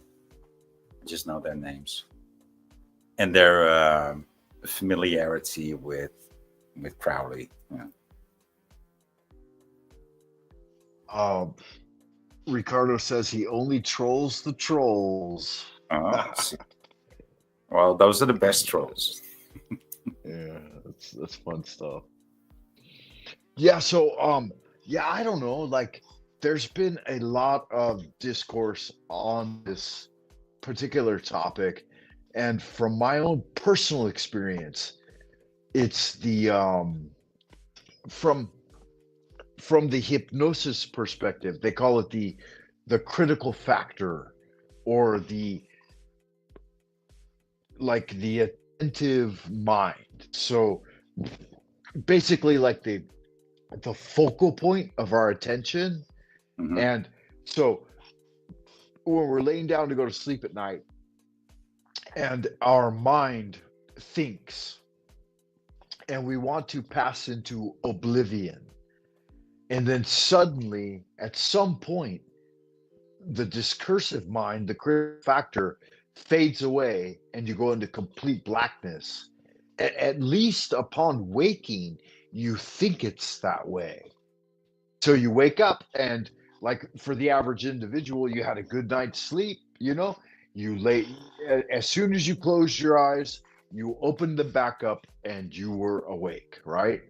But the body sat in that liminal space 8 to 10, 12 hours or whatever without any mentation.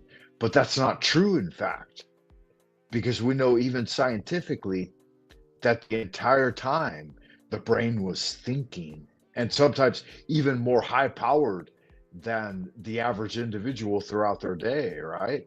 So Yeah, what's going on there? yeah. And that's the dweller on the threshold is the one that removes memory from you, removes the memory of your passing into the realms beyond, and removes it again when you return. Yeah. Well, I guess we could call that death. You know. Yeah, it's a little death. The French, in fact, call it that.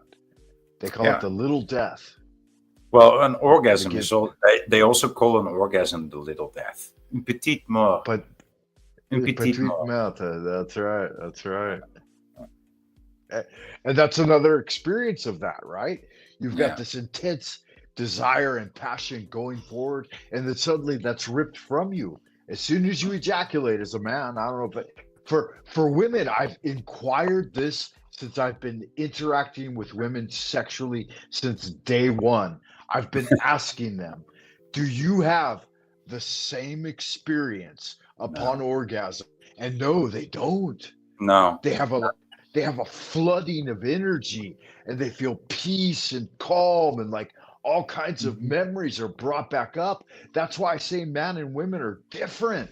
We Yeah, they are. fucking ejaculate, we're ready to hit the pillow and call it a night, you know, but they don't, man. Oh. They don't. From Well, every not woman I've not been, not necessarily so, dude. I mean, I truly recognize what you said there, but I've been with this woman once, and we were such sexually harmonized. You know, it was like we couldn't do anything wrong to each other, right? And even if we did, you know, this was like, well, it's just why did I get there? It's there can be to harmony though. contrast, yeah, to contrast the idea a little bit, like maybe you both arrived and you both settled at the same time. And that sounds like perfect harmony, right? Not even necessarily so, you know, because people might think, oh, if we both have the climax at the same time, that's heaven, right? But no, it's not like that. It's just the whole thing together. You know, it's not that one moment. It's like, A you know, concatenation. Say that's too again. difficult a word for me. A Ricardo. concatenation of events. It's like a connected series. I think that's what it means. Yeah, yeah. It's like the whole thing should be somewhat balanced and enjoyable, right? And not only that moment. It's not like, oh, let's get there together, and oh no, I'm Isn't not that there yet.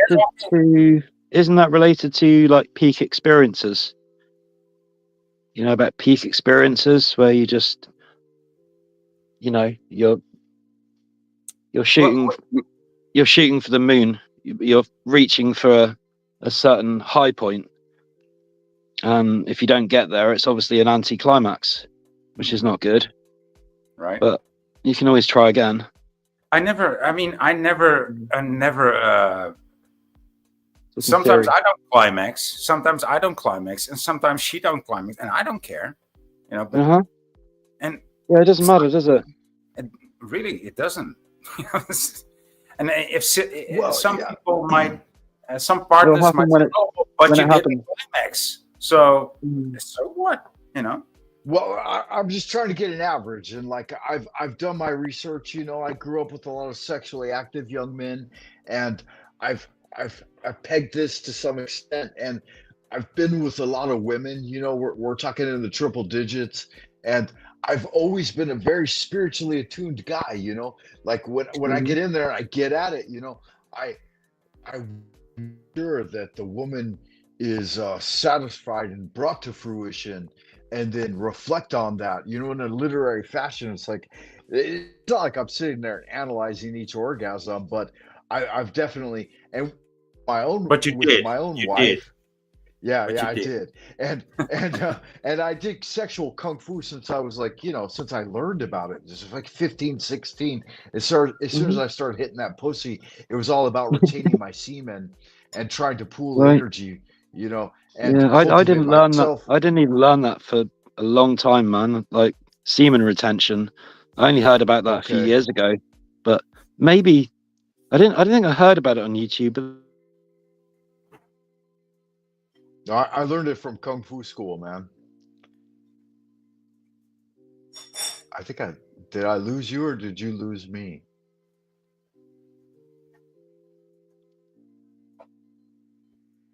What happened? Ricardo disappeared. After descending into the disturbing realms of entities like incubi and succubi, we now turn to a far more unsettling. Here's an interesting thing with these incubi and succubi, man. I've met these like legit for real. Um, in my sexual kung fu wanderings and stuff. Like I've met gals that just want to fucking suck everything out of you, and they're both physical and non-physical as well. Like if you end up with one and you're all horny and you're fucking at it and shit, and then you end up in their bed and they do transform, man, and try to like suck out part of your soul. I mean, they're did I disappear as well? It looks like I did. Yeah. No. They're No. not they're not yeah, they're not just entirely interested in like this material type thing. They're like um I'll tell you about an experience I had at the beach one time. I was in Mission Beach, and I was out skateboarding, and I was feeling hot. You know, I had a pocket full of weed or whatever, and I'm out smoking a spliff, and I'm looking for hot chicks, and I'm kicking around on my skateboard, and I met this little gal, and she was a hot little unit. She wanted to fuck or whatever, and she had an apartment, and she brought me back to it, and she had like all the accoutrements of Satanism and Wiccanism and like witchcraft and stuff. And she's like, "Oh, you know, just hang out, let's bang or whatever." And I smoked a joint, and I banged her, and I thank God I didn't come. But I didn't. I didn't ejaculate, and I laid back, and I'm like, oh, you know, I'll chill out for a while. And I took a little break, and when I fell asleep, like I fell into her paranormal environment, and like leeches came out of the walls, and there was fucking roaches everywhere, and Oh like my god! I yeah, I woke up suddenly, and there was, man, it was like legit. It was both This is one of your like spirit. ex-girlfriends. No, not an ex-girlfriend, just like a one night stand. Oh, you're back, Oh, okay. man. I'm back. Yeah. Sorry, trouble with the Yeah, connection. It keeps. Yeah, yeah, not to worry. But struggling. she looked just like this, like just fuck some demonic roach character climbing off the Oh wall, god. trying to suck away at my semen. And what a thing! What a thing! I totally remember that too. And then she ended up crying for like hours and saying, "Oh, how she was raped by her fucking stepdad or whatever." And I was like, "Oh God, I gotta get the Oh, fuck Hmm. out of here," you know. Jesus Christ. Finally, I They're broke always away from they it, but always play the victim, right? That's a bad They one. always play the victim before they hit you. Yeah. it was That's, gnarly. It was gnarls, man. It's fucking what a layer of hell that I didn't want to enter into. But she had a cute smile, and So she would you gave me say this. that? Would you say you encountered there? You encountered a succubus, I or would say if her physical manifestation, like, mm, and the idea of like a paranormal exactitude of that thing, I would say she was more of a like a succubus in a doppelganger somehow. right? That yeah, that would be my You description of couldn't. her. Could you not see it coming, or was it just it? It just only No. came out after you'd like done the deed or whatever. now he saw it coming before he Mm. came, because he didn't come. So Oh, that's the secret then. nah, nah. According to Taoist, it is, but no, yeah, Not to Roy come is when you right. come, Yeah, just to see sometimes it coming. you need to shed off those sheaves, and you can't go your whole life without fucking ejaculating. Obviously, that's horseshit. You're gonna. Yeah, it's good. I It's good mean, for your if you tubes, think isn't about it? Clean out your tubes every now and again. if It's you Yeah, good. think about these according people holding back for months and for years, you can't tell me that they don't have a wet dream. They will have a wet dream. You know, Yeah, yeah, they I could will. I break it used to down. when I was a teenager. I used to have wet dreams. I was like, what the I could hell? I could break it It was down for you nice. guys psychically very easy according to Mantak Chia and some of his teachings. And I've confirmed these with others, right? Like Mantak Chia is not the only one. He stole all of his material from other Taoists. But basically, like a drop of water is equivalent to 100 drops of saliva. No. I got that backwards. 100 drops of water is equivalent to 1 drop of saliva. 100 drops of saliva are equivalent to 1 drop of blood. 1,000 drops of blood are equivalent to 1 drop of semen. So I mean, you Wow. well, you I'm glad I'm Just not to indicate dehydrated. their relative I'm glad importance. I'm not dehydrated at Yeah, this moment yet. It's like, that okay, makes so sense. here's that. And then he said that as a young man, 1 in 10 should be your equation.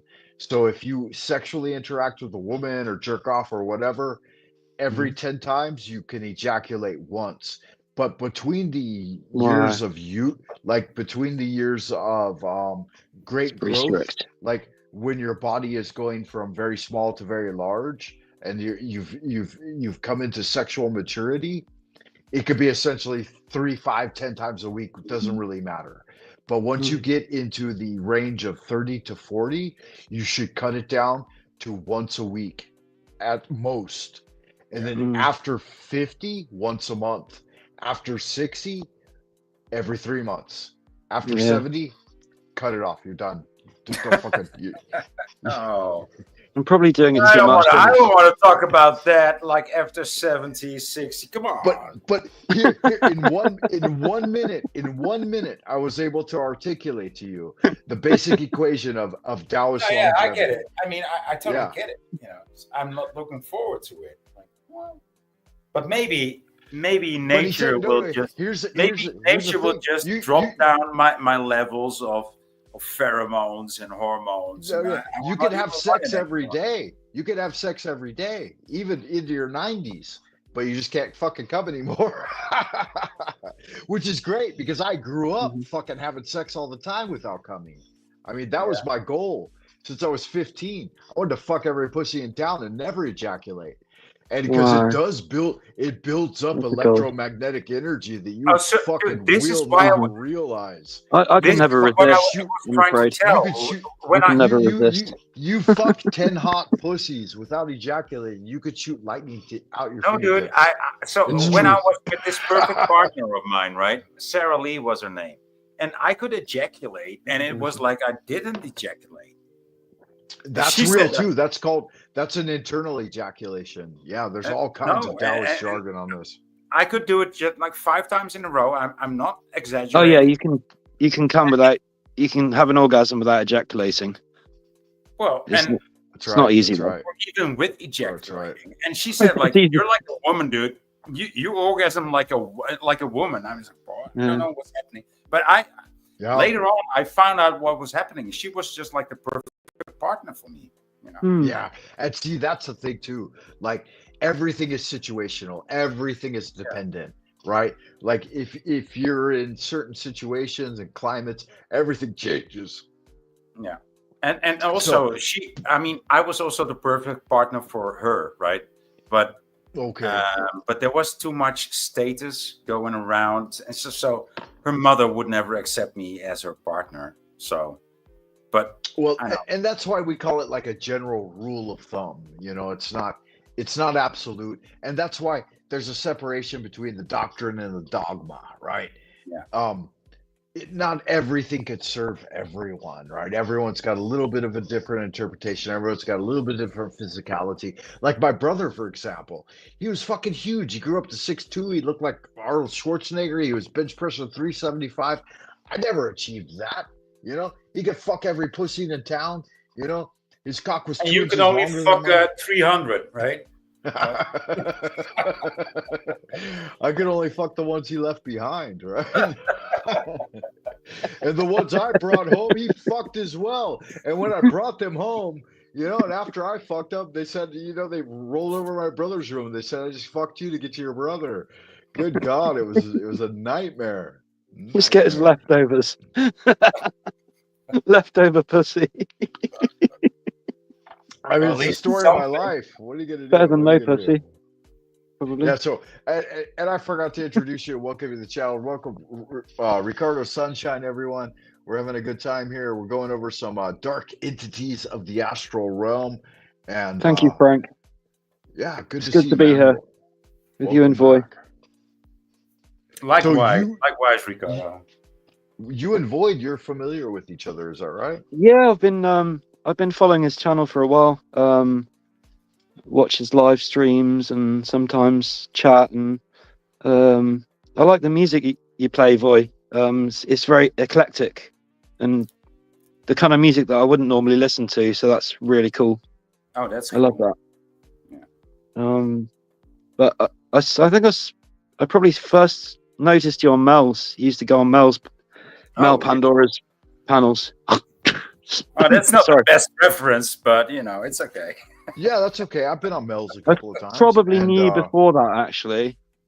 I know you weren't a mega regular. You didn't go on like all the time, I don't think, but couldn't always get a word in over all those shouty black guys. Oh, Well, yeah, Well, that's there the you go. thing too. Like sometimes the panels they get so large that Oh yeah, there isn't really a conversation going on. It's just kind of just she regularly had crosstalk. 10. She regularly had full 10 on her panels, and it was Okay, just like, wow. okay, you had to struggle to even get on the panel sometimes. It was just always towards the end, got very, very popular. It's crazy But how it just yeah, but disappears like that. that's the dilemma of working on a panel, right? Because more souls, more happiness, more. But then But yeah, again, more good energy. there's a limit to it. Yeah, There is, I think, like YouTube realizes that, and that's why, to a certain extent, I think they limit it, or shadow ban is what they call it, and then like bandwidth siphoning. So, I think her basic sub count got up to about 5K. Is that right? maybe. Yeah, she got up to about 5,000. And you said that she's disappeared recently. Is that correct? She just deleted her channel, man. Oh fuck! Seriously? Wow, that's weird. Yeah, Was there I mean, out of any reason for embarrassment, I that? guess. There was just so much shit.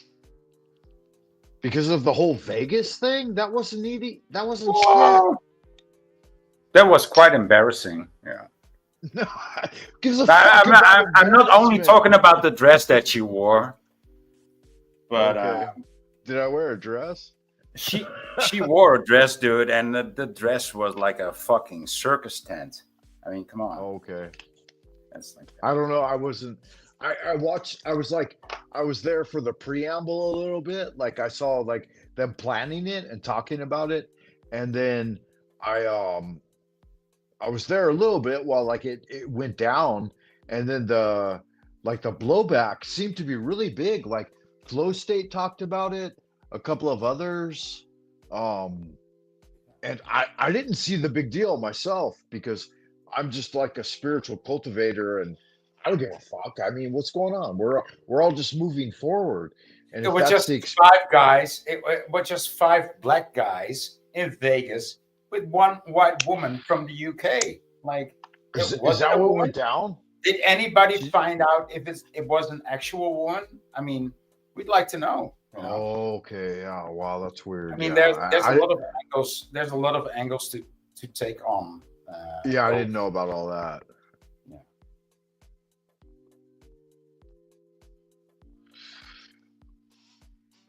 But yeah, it was a bit. How do you say? It was a bit cringe. The situation to begin with. Like, there's one lady going to Vegas, and there's five guys and one lady, and that's a bit weird. I thought there were a couple of other gals as well, though, No, right? no, No, no, there weren't. Okay. Well, let's get a little more of this demonic entities and see what they're up to. And deeply personal being, the dweller on the threshold.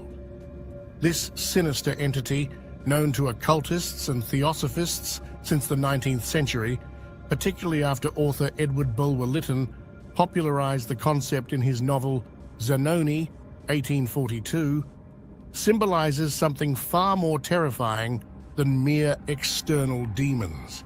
It represents the sum total of all the darkness buried within our soul, accumulated over multiple lifetimes.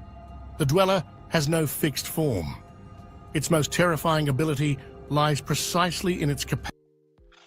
It's interesting to think that Aleister Crowley said this is the most vicious demon you can ever face.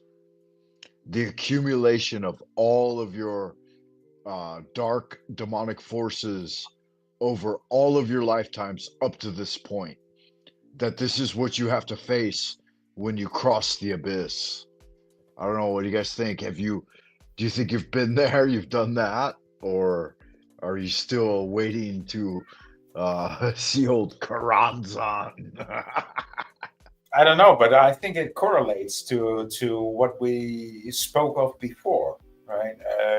We see that when we pierce beyond the veil, we seem to be limited even more than in this world. Yeah, So absolutely. that might relate to it. And with Mel, like she arrived at her height, then what happened? Like the greatest darkness of the soul, and that she was consumed by demons and then taken Well, away. Like, I mean, did you hear her mission after it? After the no, whole thing? no. So now she wants to prohibit people that have a criminal record from being on YouTube because she got butthurt. She lives in fucking the UK, okay? So people are already being jailed for Facebook posts, and now she's on a mission to get people, off YouTube because they have a criminal record. I mean, Well, yeah, I mean, that well, that's what. I'm sure. I mean, if that's not a proof of a demon entering her mind, what is? Right, right. Like I talked shit about that from the first time I heard it. Like I was on there and I lit up a cigarette and she dumped me off the panel. She said, "You can't have a cigarette." I was like, "What the fuck are you talking about?" You know, Yeah. this is America for Christ's sake, or wherever you are, Australia, China. I'm in China. China. Apparently, it's not allowed in the UK to smoke online. Yeah, that's what Fuck. they claimed. That's what they claimed. But then I heard other people say that's not in fact entirely true. I don't So think so what's the either. situation there? Yeah. I don't care to find out. I really don't care to Yeah, I find. don't either. That's why we defeated those Just motherfuckers who smoke. kicked them out of the US. But Ricardo, you're a UK guy, so what do you say about that? If you're still there or you're near your computer? Oh, he's Oh, he gone. dipped out. Yeah. So maybe it's true, right? Like, Maybe he and pushed the wrong button. Germany's extremely oppressive right now, right? Yeah, yeah. It's crazy. It's crazy. Yeah, these motherfuckers are going out of their minds. I mean, Yeah. we can't ever live with that as the truth, though, and to some extent, we have to kind of push back against it, and even whatever small amount we can, like the upward vector that we create has to somehow cause resistance against it. It does. And if we're not It does. if we're not doing it now, it's never going to happen. After death, people think, "Oh yeah, I say the name of Christ, I say the name of Buddha, I'm going to be alleviated of this burden." No, you're not. No, no, no. Now you gotta take the way I see it, or what I would advise to people is take small steps, in the right direction. Don't take any Right. step. Don't step back. Stand your ground and take small steps. Just crunch your little toe towards the right direction, and so nobody will notice, but you actually gain some ground. Yeah, yeah. Because every time you take a step back, these demonic forces, they take a mile. Yeah, That's yeah, always been the truth. Give them an inch, they take a mile. yeah. Capacity to morph into a shape that mirrors, with surgical precision, the most disturbing aspects of our psyche. Deep-rooted fears, unresolved guilt, buried remorse, and sins we have never dared to face. It is, in essence, a dark mirror that projects outward everything we desperately try to suppress.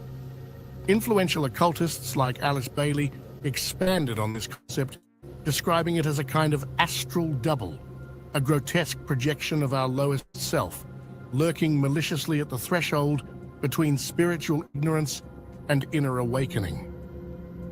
Those with fortune, or perhaps the privilege, of confronting the dweller speak of harrowing and deeply disturbing experiences. During deep meditative states, altered states of consciousness, or advanced astral projections, this being may manifest with chilling intensity. Esoteric and occult traditions recount initiates undergoing their most critical spiritual trials, assailed by living shadows that whisper cruel and haunting words, or by demon-like faces twisted by hatred and scorn. Yeah, and according to the records that Jack Parsons, when he discovered the solid state rocket fuel, that he had to face this entity And when he actually made the discoveries that powered the Patriot missile, there's a couple of others, but he was blown apart. Like the uh, the actual revelation of bringing this thing forward blasted him out of existence. And yeah, that's an interesting thing. And I would say that many others that have made that revelation and gone beyond the veil, again, these demons are really powerful. You got to take them serious. These encounters can be so intense that they push individuals to the brink of madness, as inner voices, filled with self-hatred and despair, attempt to annihilate every shred of faith, confidence, and willpower. The Dweller's goal is not to cause direct physical harm, but something far worse, to psychologically destroy the spiritual seeker. Its primary weapon is fear, visceral, ancient fear, triggered by the raw, immediate recognition of one's own dark nature made manifest. Yeah, and I think he's wrong again. Like so many of these new age types will convolute it and say, "Oh, it's not meant to cause direct physical harm." It is, in fact. Like they want to separate you from living life because Yeah. as long as you have life, you have opportunity for growth and development. Yeah, and so some of my friends and acquaintances actually unalive themselves, and all these people that unalive themselves were on government drugs, to stop them from depression. Yeah. Yeah, my And brother, the one that I followed for so many years, he unalived himself through the same basic procedure of constant like influx of government drugs and yeah, yeah, upping the ante, you know? Oh, I needed to treat this, I needed to treat that. At the time of his death, he was on 18 different drugs. dude, I know. I mean, so I knew this friend from before he was depressed or psychotic or however he wanted to call it, Or and diagnosed as, right? right, and I just still treated him as a human being, as a friend, right? And he wasn't, at the time he wasn't. He opened up No. one of his drawers, and I saw all the different medicine and all the strips with pills that he had. I said, it almost depressed me just looking at that drawer, dude. He opened up that drawer and he said, "Oh, I need this now. I need that." And I didn't even know what to say. I was speechless, you know. Yeah. But They could then I they was keep then it. I was in this position, a year later, and I was running a camping abroad, in another country. And I called him up. I said, "Dude, you got to come here, right? Because you're depressed. Come to my camping. There's sunshine here. There's light. There's space. There's a mountain. There's flowers. Come here. I will provide you Yeah. with everything. It's just free living here. I will just provide you with everything. How much does it cost you to live for 1 week? 100. Well, you can get here with 100. You can stay here for 2 months or for 2 weeks, as long as you like, and you can get back for 100. It won't cost you a thing to live here." And he Right. didn't do it. Why didn't he do it? Because he was just about to unalive himself. I got the message a week later. Broke my heart, broke my heart. But Oh, this is what government drugs does to you. This is a side effect. They call it a side effect. Yeah. yeah. And the thing is, too, like we have already so many natural substances within our possession and within our pharmacopoeia that can help if they're really feeling like the tension of like ennui and disassociation, like we can easily bring folks back. There's Yeah. no, but Just by it's sunshine and being out in nature, dude, that's the best remedy. But these yeah, people usually sit inside all the time and watch right. television or watch the screen. And I do have a lot of screen time too myself, right? But I also go out in nature. I stay in touch. But some of these people, I mean, they just don't. They just sit inside and watch television and just feel unhappy. And of course, you're gonna Yeah. feel more unhappy. You know. And so Rudolf Steiner, that's what he would call the Ahrimanic energy, Yeah.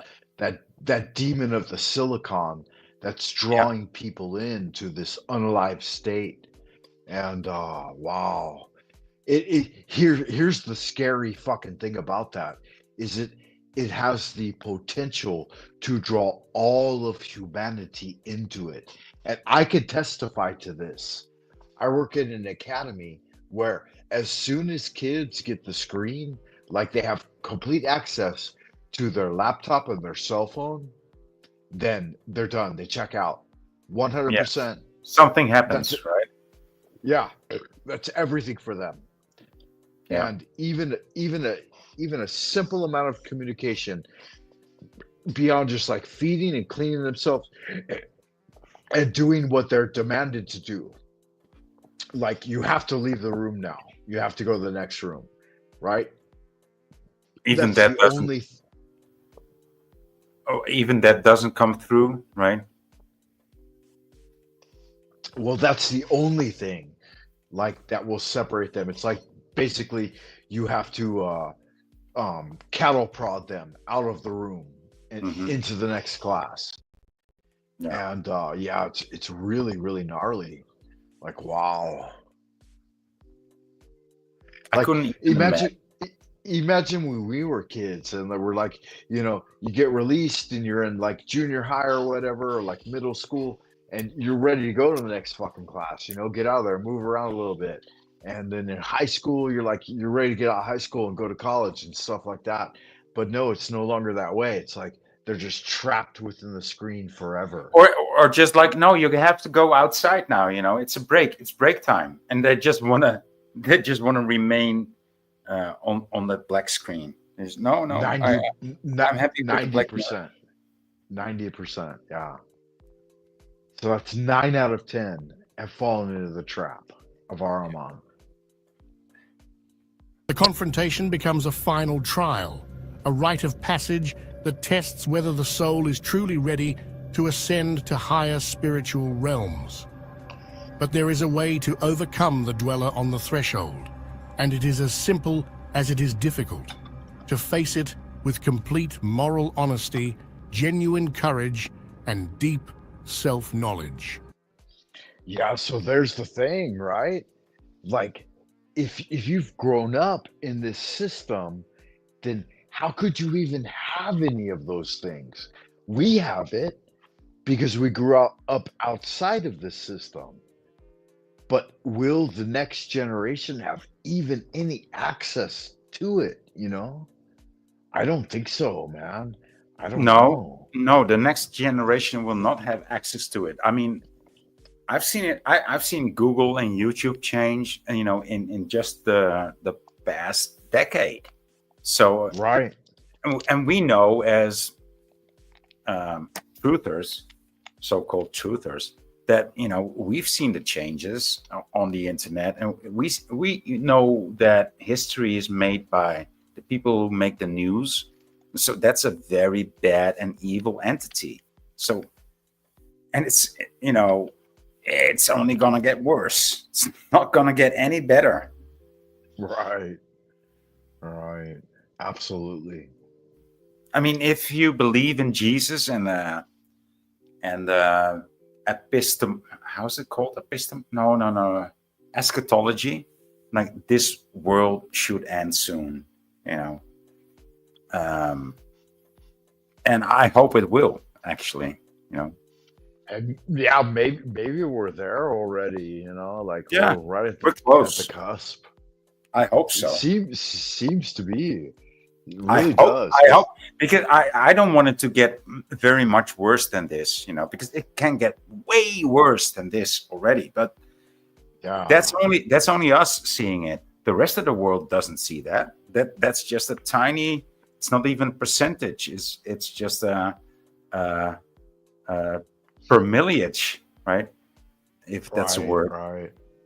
No, and it's funny to think too. Like you mentioned that, and I see it, and you see it, and then like as I go throughout my day to day, like nobody else sees it. I can't mention this to anyone.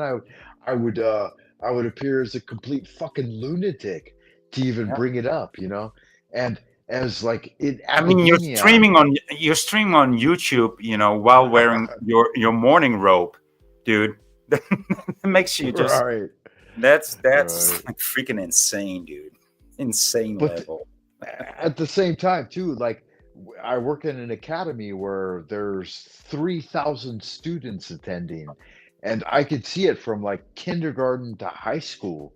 I teach at the senior level, so like by the time they get there, they're 100% completely asleep. And this is China. China has exported more people than any other nation on earth, maybe than Africa. You know, the Africans are far more busy than we are. And maybe that's the counter juxtaposition to this. Maybe that's why the Western world is allowing so much mass migration from African continents where they have zero technology. No, Maybe no, that's, that's not the reason. No, that's not the you reason. don't think? No, no, I'm No? sure. I don't even think about that. No, that's not the reason. Some people might say, "Oh, it's just to make up for our colonization culture that we had in." No, no, it's the Kalergi plan, dude. It's the Kalergi plan. That's why this is happening. Yeah. You heard of the Kalergi plan, right? No, I haven't. I'm not What? familiar with it. No, Yeah, I've been living in China for that's the last 30 years. I don't know okay. what that is. No, well, okay. So you can look it up. Koudenhoven, Kalergi, and it's spelled Kalergi, Kalergi plan. So there was this Zionist guy, probably a friend of Fritz, what's his name? Herzl, the founder of Zionism. And he came up with this plan to dilute the white race, the European people, to a level where dilute the white people to a level where there wouldn't be any white people left anymore. Everybody would be a mocha. Okay. Okay. That's the Kalergi plan, dude, and that's what we in Europe and people in America are experiencing. It's a plan. It's been made like 130 years ago. You Yeah, never it's heard about it. interesting. Like, no, I Wow. haven't. But Okay. basically like in where I grew up. It was called white flight, like the extermination of the white race, right? Mm-hmm. Get whitey is what they used to always say. So they would bring them over, immigrants from foreign countries, and then place them in projects in white towns.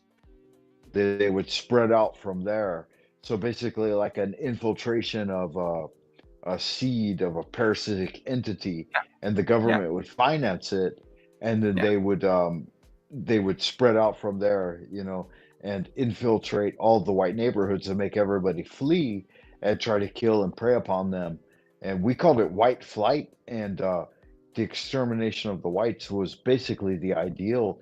And that has morphed from like when I was a kid, from That's I don't know. I don't know. I'm not familiar with what you're describing, but it actually totally ties into the Kalergi plan. Yeah. yeah, I'll have to check that out for sure because I had So never heard of so that. the same thing happened in my country. Yeah, it's gonna be. It's not a rabbit hole. It's just a very definitive. It's just it's a factual analysis of what Yeah, happened, right? yeah. It's just history in the works. Yeah.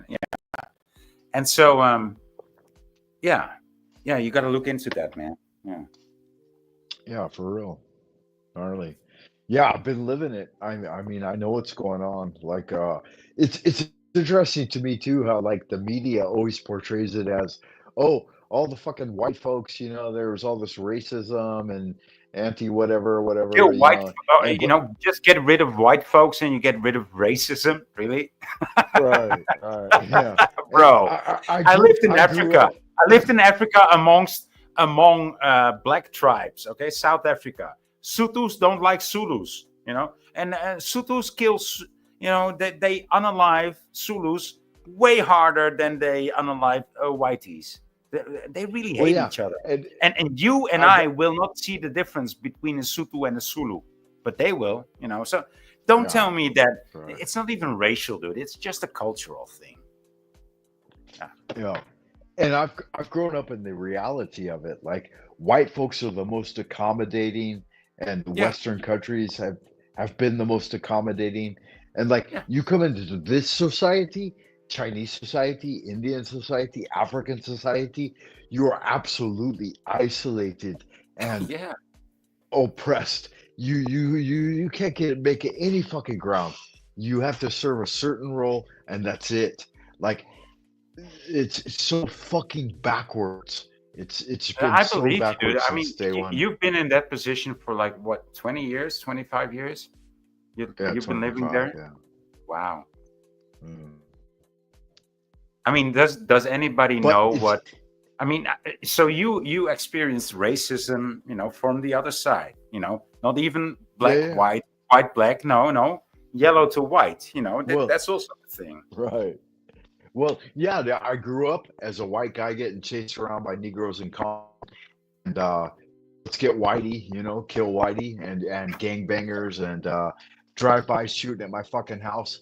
To come into China, where they're like, they call us Lao Wai, which means like foreigner, foreign devil, and then Hmm. spitting as they walk by, and stuff like this.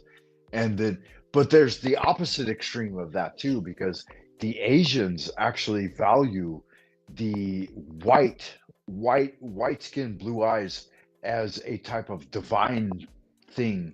And maybe it's something from like ancient Buddhism that there were white, blue-eyed gods that came down and populated their original races, and so they view paler skin as a type of almost like divine type of thing, and it's associated with I think the Qin dynasty that if you're of among and they called them celestials, right? They descended from heaven, but these types of folks with like paler skin would be deemed more elite because they didn't have to work in the fields as farmers or peasants.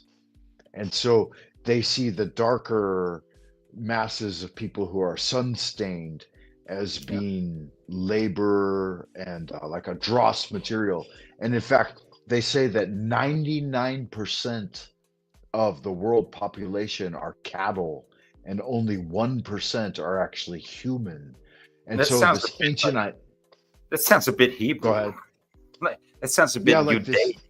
Yeah. like, yeah, Judaic, like Goyim. So Yeah. this idea that we're seeing now, like most of the people around you are NPCs and they're not actually real human beings. They're Goyim or Yeah. golems. This is something that's quite ancient, even in any culture. Well, even the truther culture, has come to that conclusion. Like, Is that what right? are Yeah. what do we call these people? Like normies, NPCs? You can't take them seriously. Right. Well, fuck, if I look at a class of 25 students and all of them are looking at their laptops and I ask a single question and only one responds, Oh is shit! that Is that because the other That's proof. 24 are goyim? Yeah, I'm afraid so, dude. I'm afraid so. Yeah, is that what's going on? I mean, But fuck. I mean, but even if that's so, right? Even if we would come to that conclusion, Right. I don't. Good. I still don't want to go there. I still don't want to go there. No, no. I agree with you 100%, right? Um, and here's something that really truly baffled me recently. Um, I don't think you can watch TikTok or Chinese TikTok, right? You're not tapped into Chinese TikTok, right? Hmm. So you know what TikTok is, Hmm. but Yeah.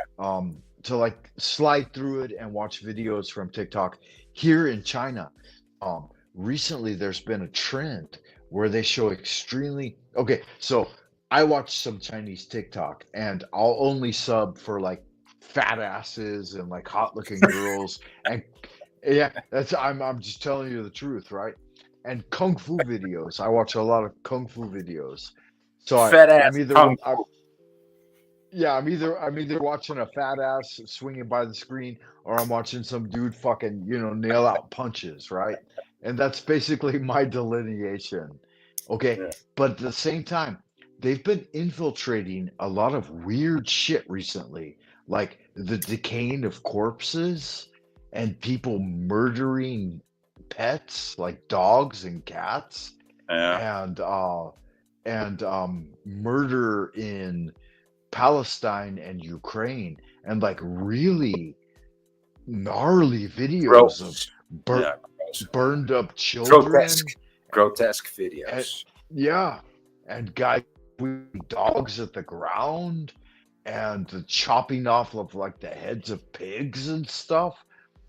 And I'll be flipping through my fat asses and my kung fu videos, and then suddenly there's a video like this, and I think, what the actual fuck?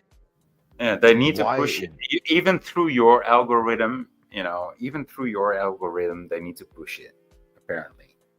Right? But why? When? Where? How? And what's the upshot? Well, What is it? there's an agenda, war is the agenda. Worldwide war is the agenda. So you need to get acquainted and familiar with these images so that you will not be traumatized and you can be a better warrior for the world Good agenda. God, man. I mean, could you imagine that on any other platform? Isn't Who would that ever? just the right answer? Don't you think that's the right answer? Because I think that is the answer. I do. I do. I think you're right. And it's like, why? Why subject me to that? And here's the thing. I'm an adult. I'm 54 years old, and I've seen a lot of shit. But imagine everyone at every level is going to see that. They're not Yeah. just going to push it to me. It's going to be No. on kids' platforms. It's going to be on everybody's fucking platform. You're going to see it. I'm going to see it. The girl next door is going to see it. My son's going to see it. I will only see it when I look for it, though. Because I No, don't no, have. no. Right. If you're using those platforms though, you don't have to fucking look for it. It's gonna be there. Yeah, but I 90, don't use 90. those platforms because they are Right. just next video, next video.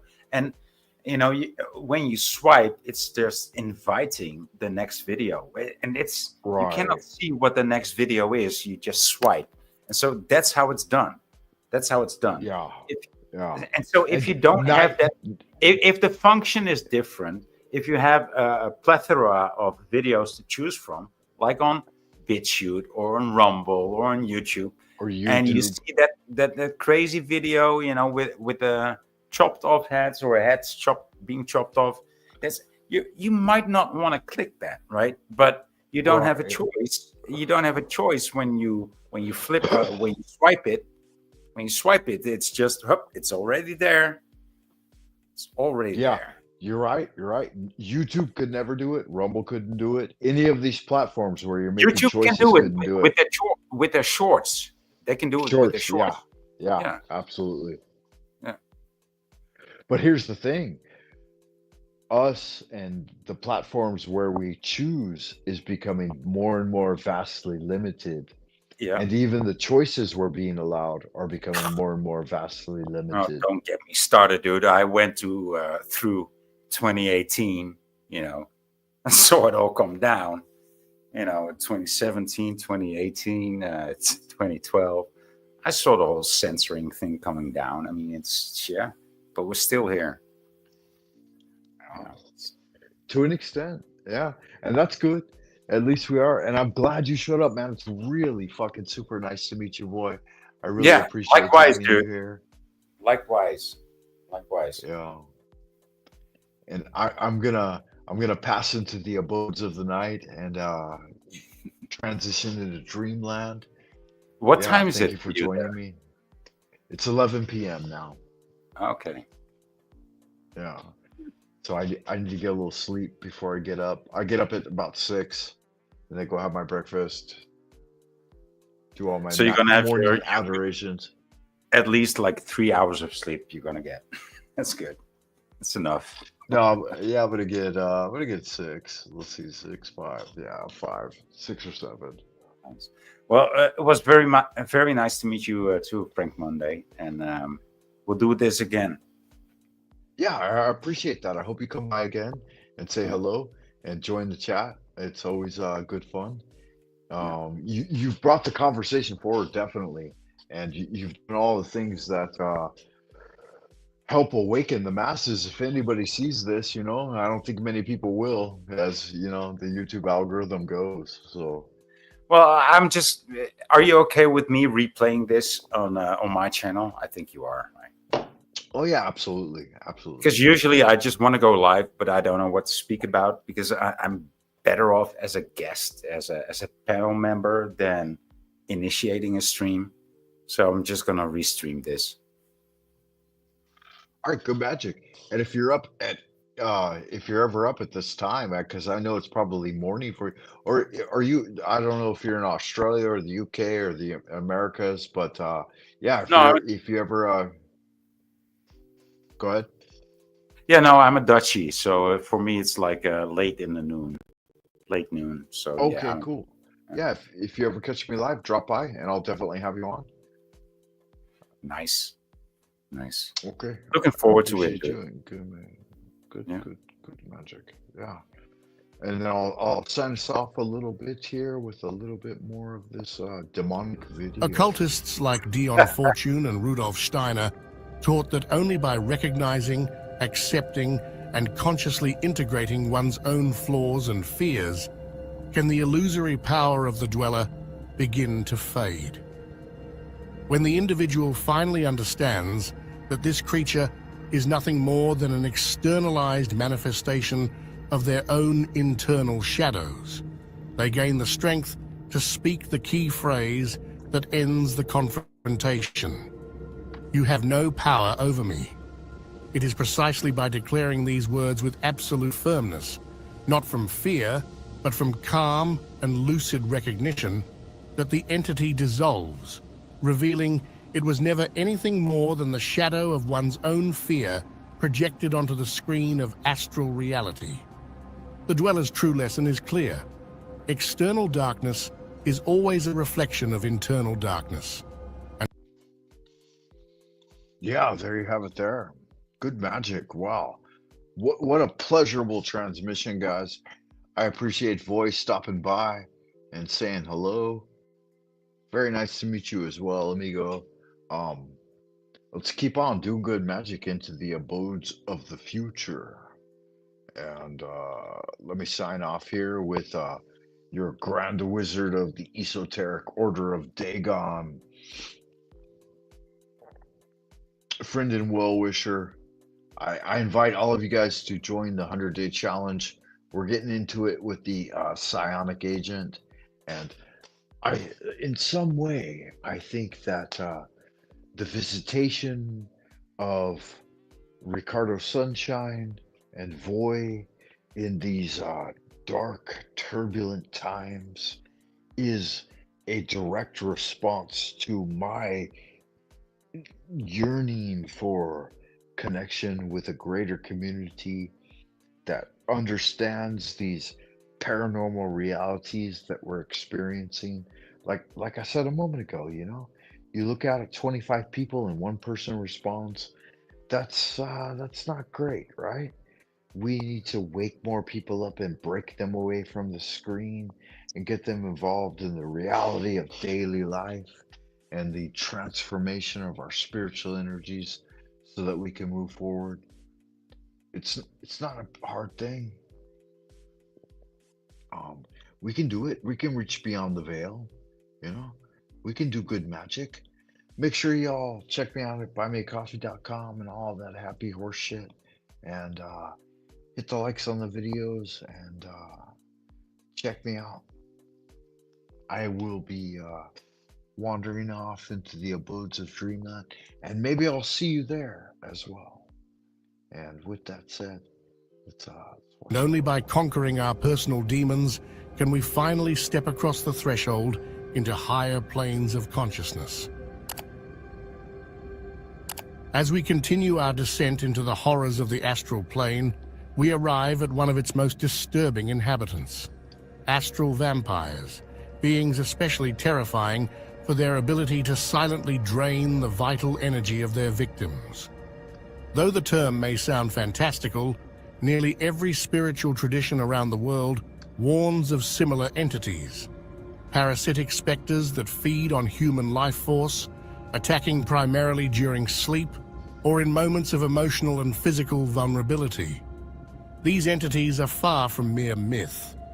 They have been vividly described by occultists and researchers such as Helena Blavatsky, Franz Hartmann, and Dion Fortune, who referred to them as genuine, invisible thieves of life.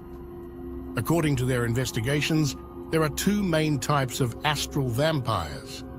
The first consists of degenerated human souls, individuals who, after a life marked by extreme malice, addiction, or destruction, become trapped in the astral plane after death.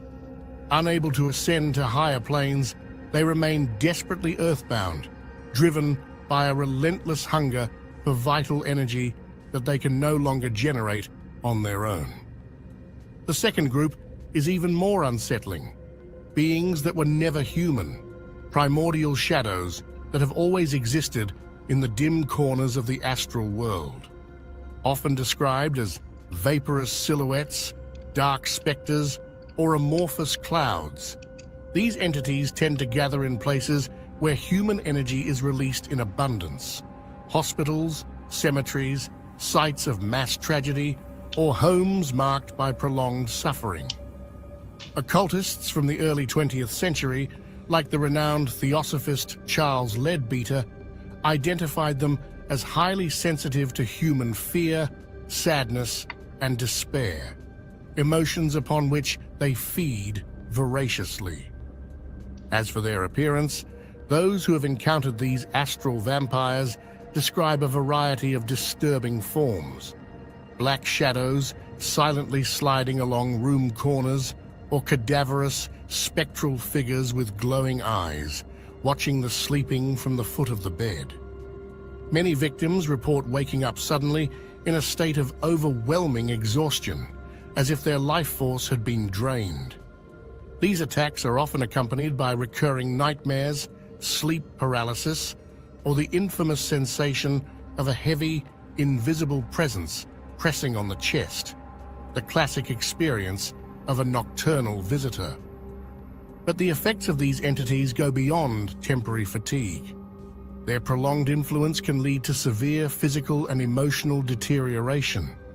Chronic fatigue, unexplained depression, persistent anxiety, and even undiagnosed physical ailments may be signs of ongoing astral vampire attacks.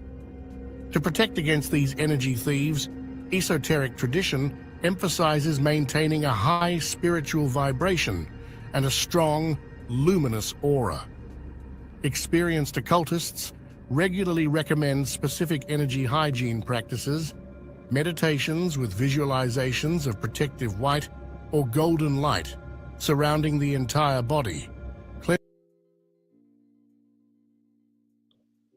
Yeah, we just finished with In the Hermetic tradition, the lesser banishing ritual of the pentagram is one of the bigger ones that folks uh, advocate so that you can disperse with this type of negative parasitic energy. As a result, um, you might want to begin to wrap up today's transmission by taking a moment to review what we've talked about and feel some satisfaction in the fact that we've brought the idea forward, I believe. And when you feel ready, imagine gathering all of your intentions and all of your energies and bringing them back to center, and a vibrant orb of that golden pure light enveloping you and pushing off any parasitic demonic entities. And when you feel ready, you can begin to rise from your peaceful spot in the landscape that we created, the landscape of ideas, and break away and free yourself from any chains that bind you. The path of the magician is just that. It's about breaking free of the chains of fate and the zodiac and the prime material plane in general. Now, I'm going to count from 1 to 5, and with each count, you'll return to the present moment, bringing with you the bliss and achievement and all that we've achieved in this transmission this evening, and the clarity, anything you've distilled, make it yours, make it a reality. One, slowly coming back and embracing the reality that you embody. Two, feeling the energy returning into your physical form, invigorating and enlivening you. Three, becoming more aware of your surroundings, breaking away from the screen, looking around, touch your face, your arm, your leg. Four, stretch your body. Go ahead and reach out to the heavens, reach down to the ground and touch your feet. Five, eyes wide open, fully alert and refreshed. Welcome back, Wayfarer. You've taken an important step in clarifying your visions and intentions in your magical journey. And in some respect, you carry with you a sense of empowerment. Remember, the journey to manifesting in this reality in a powerful way is in casting off the shells that bind you and all of the things that may inhibit your realization. Until next time, Wayfarer, keep on doing good magic and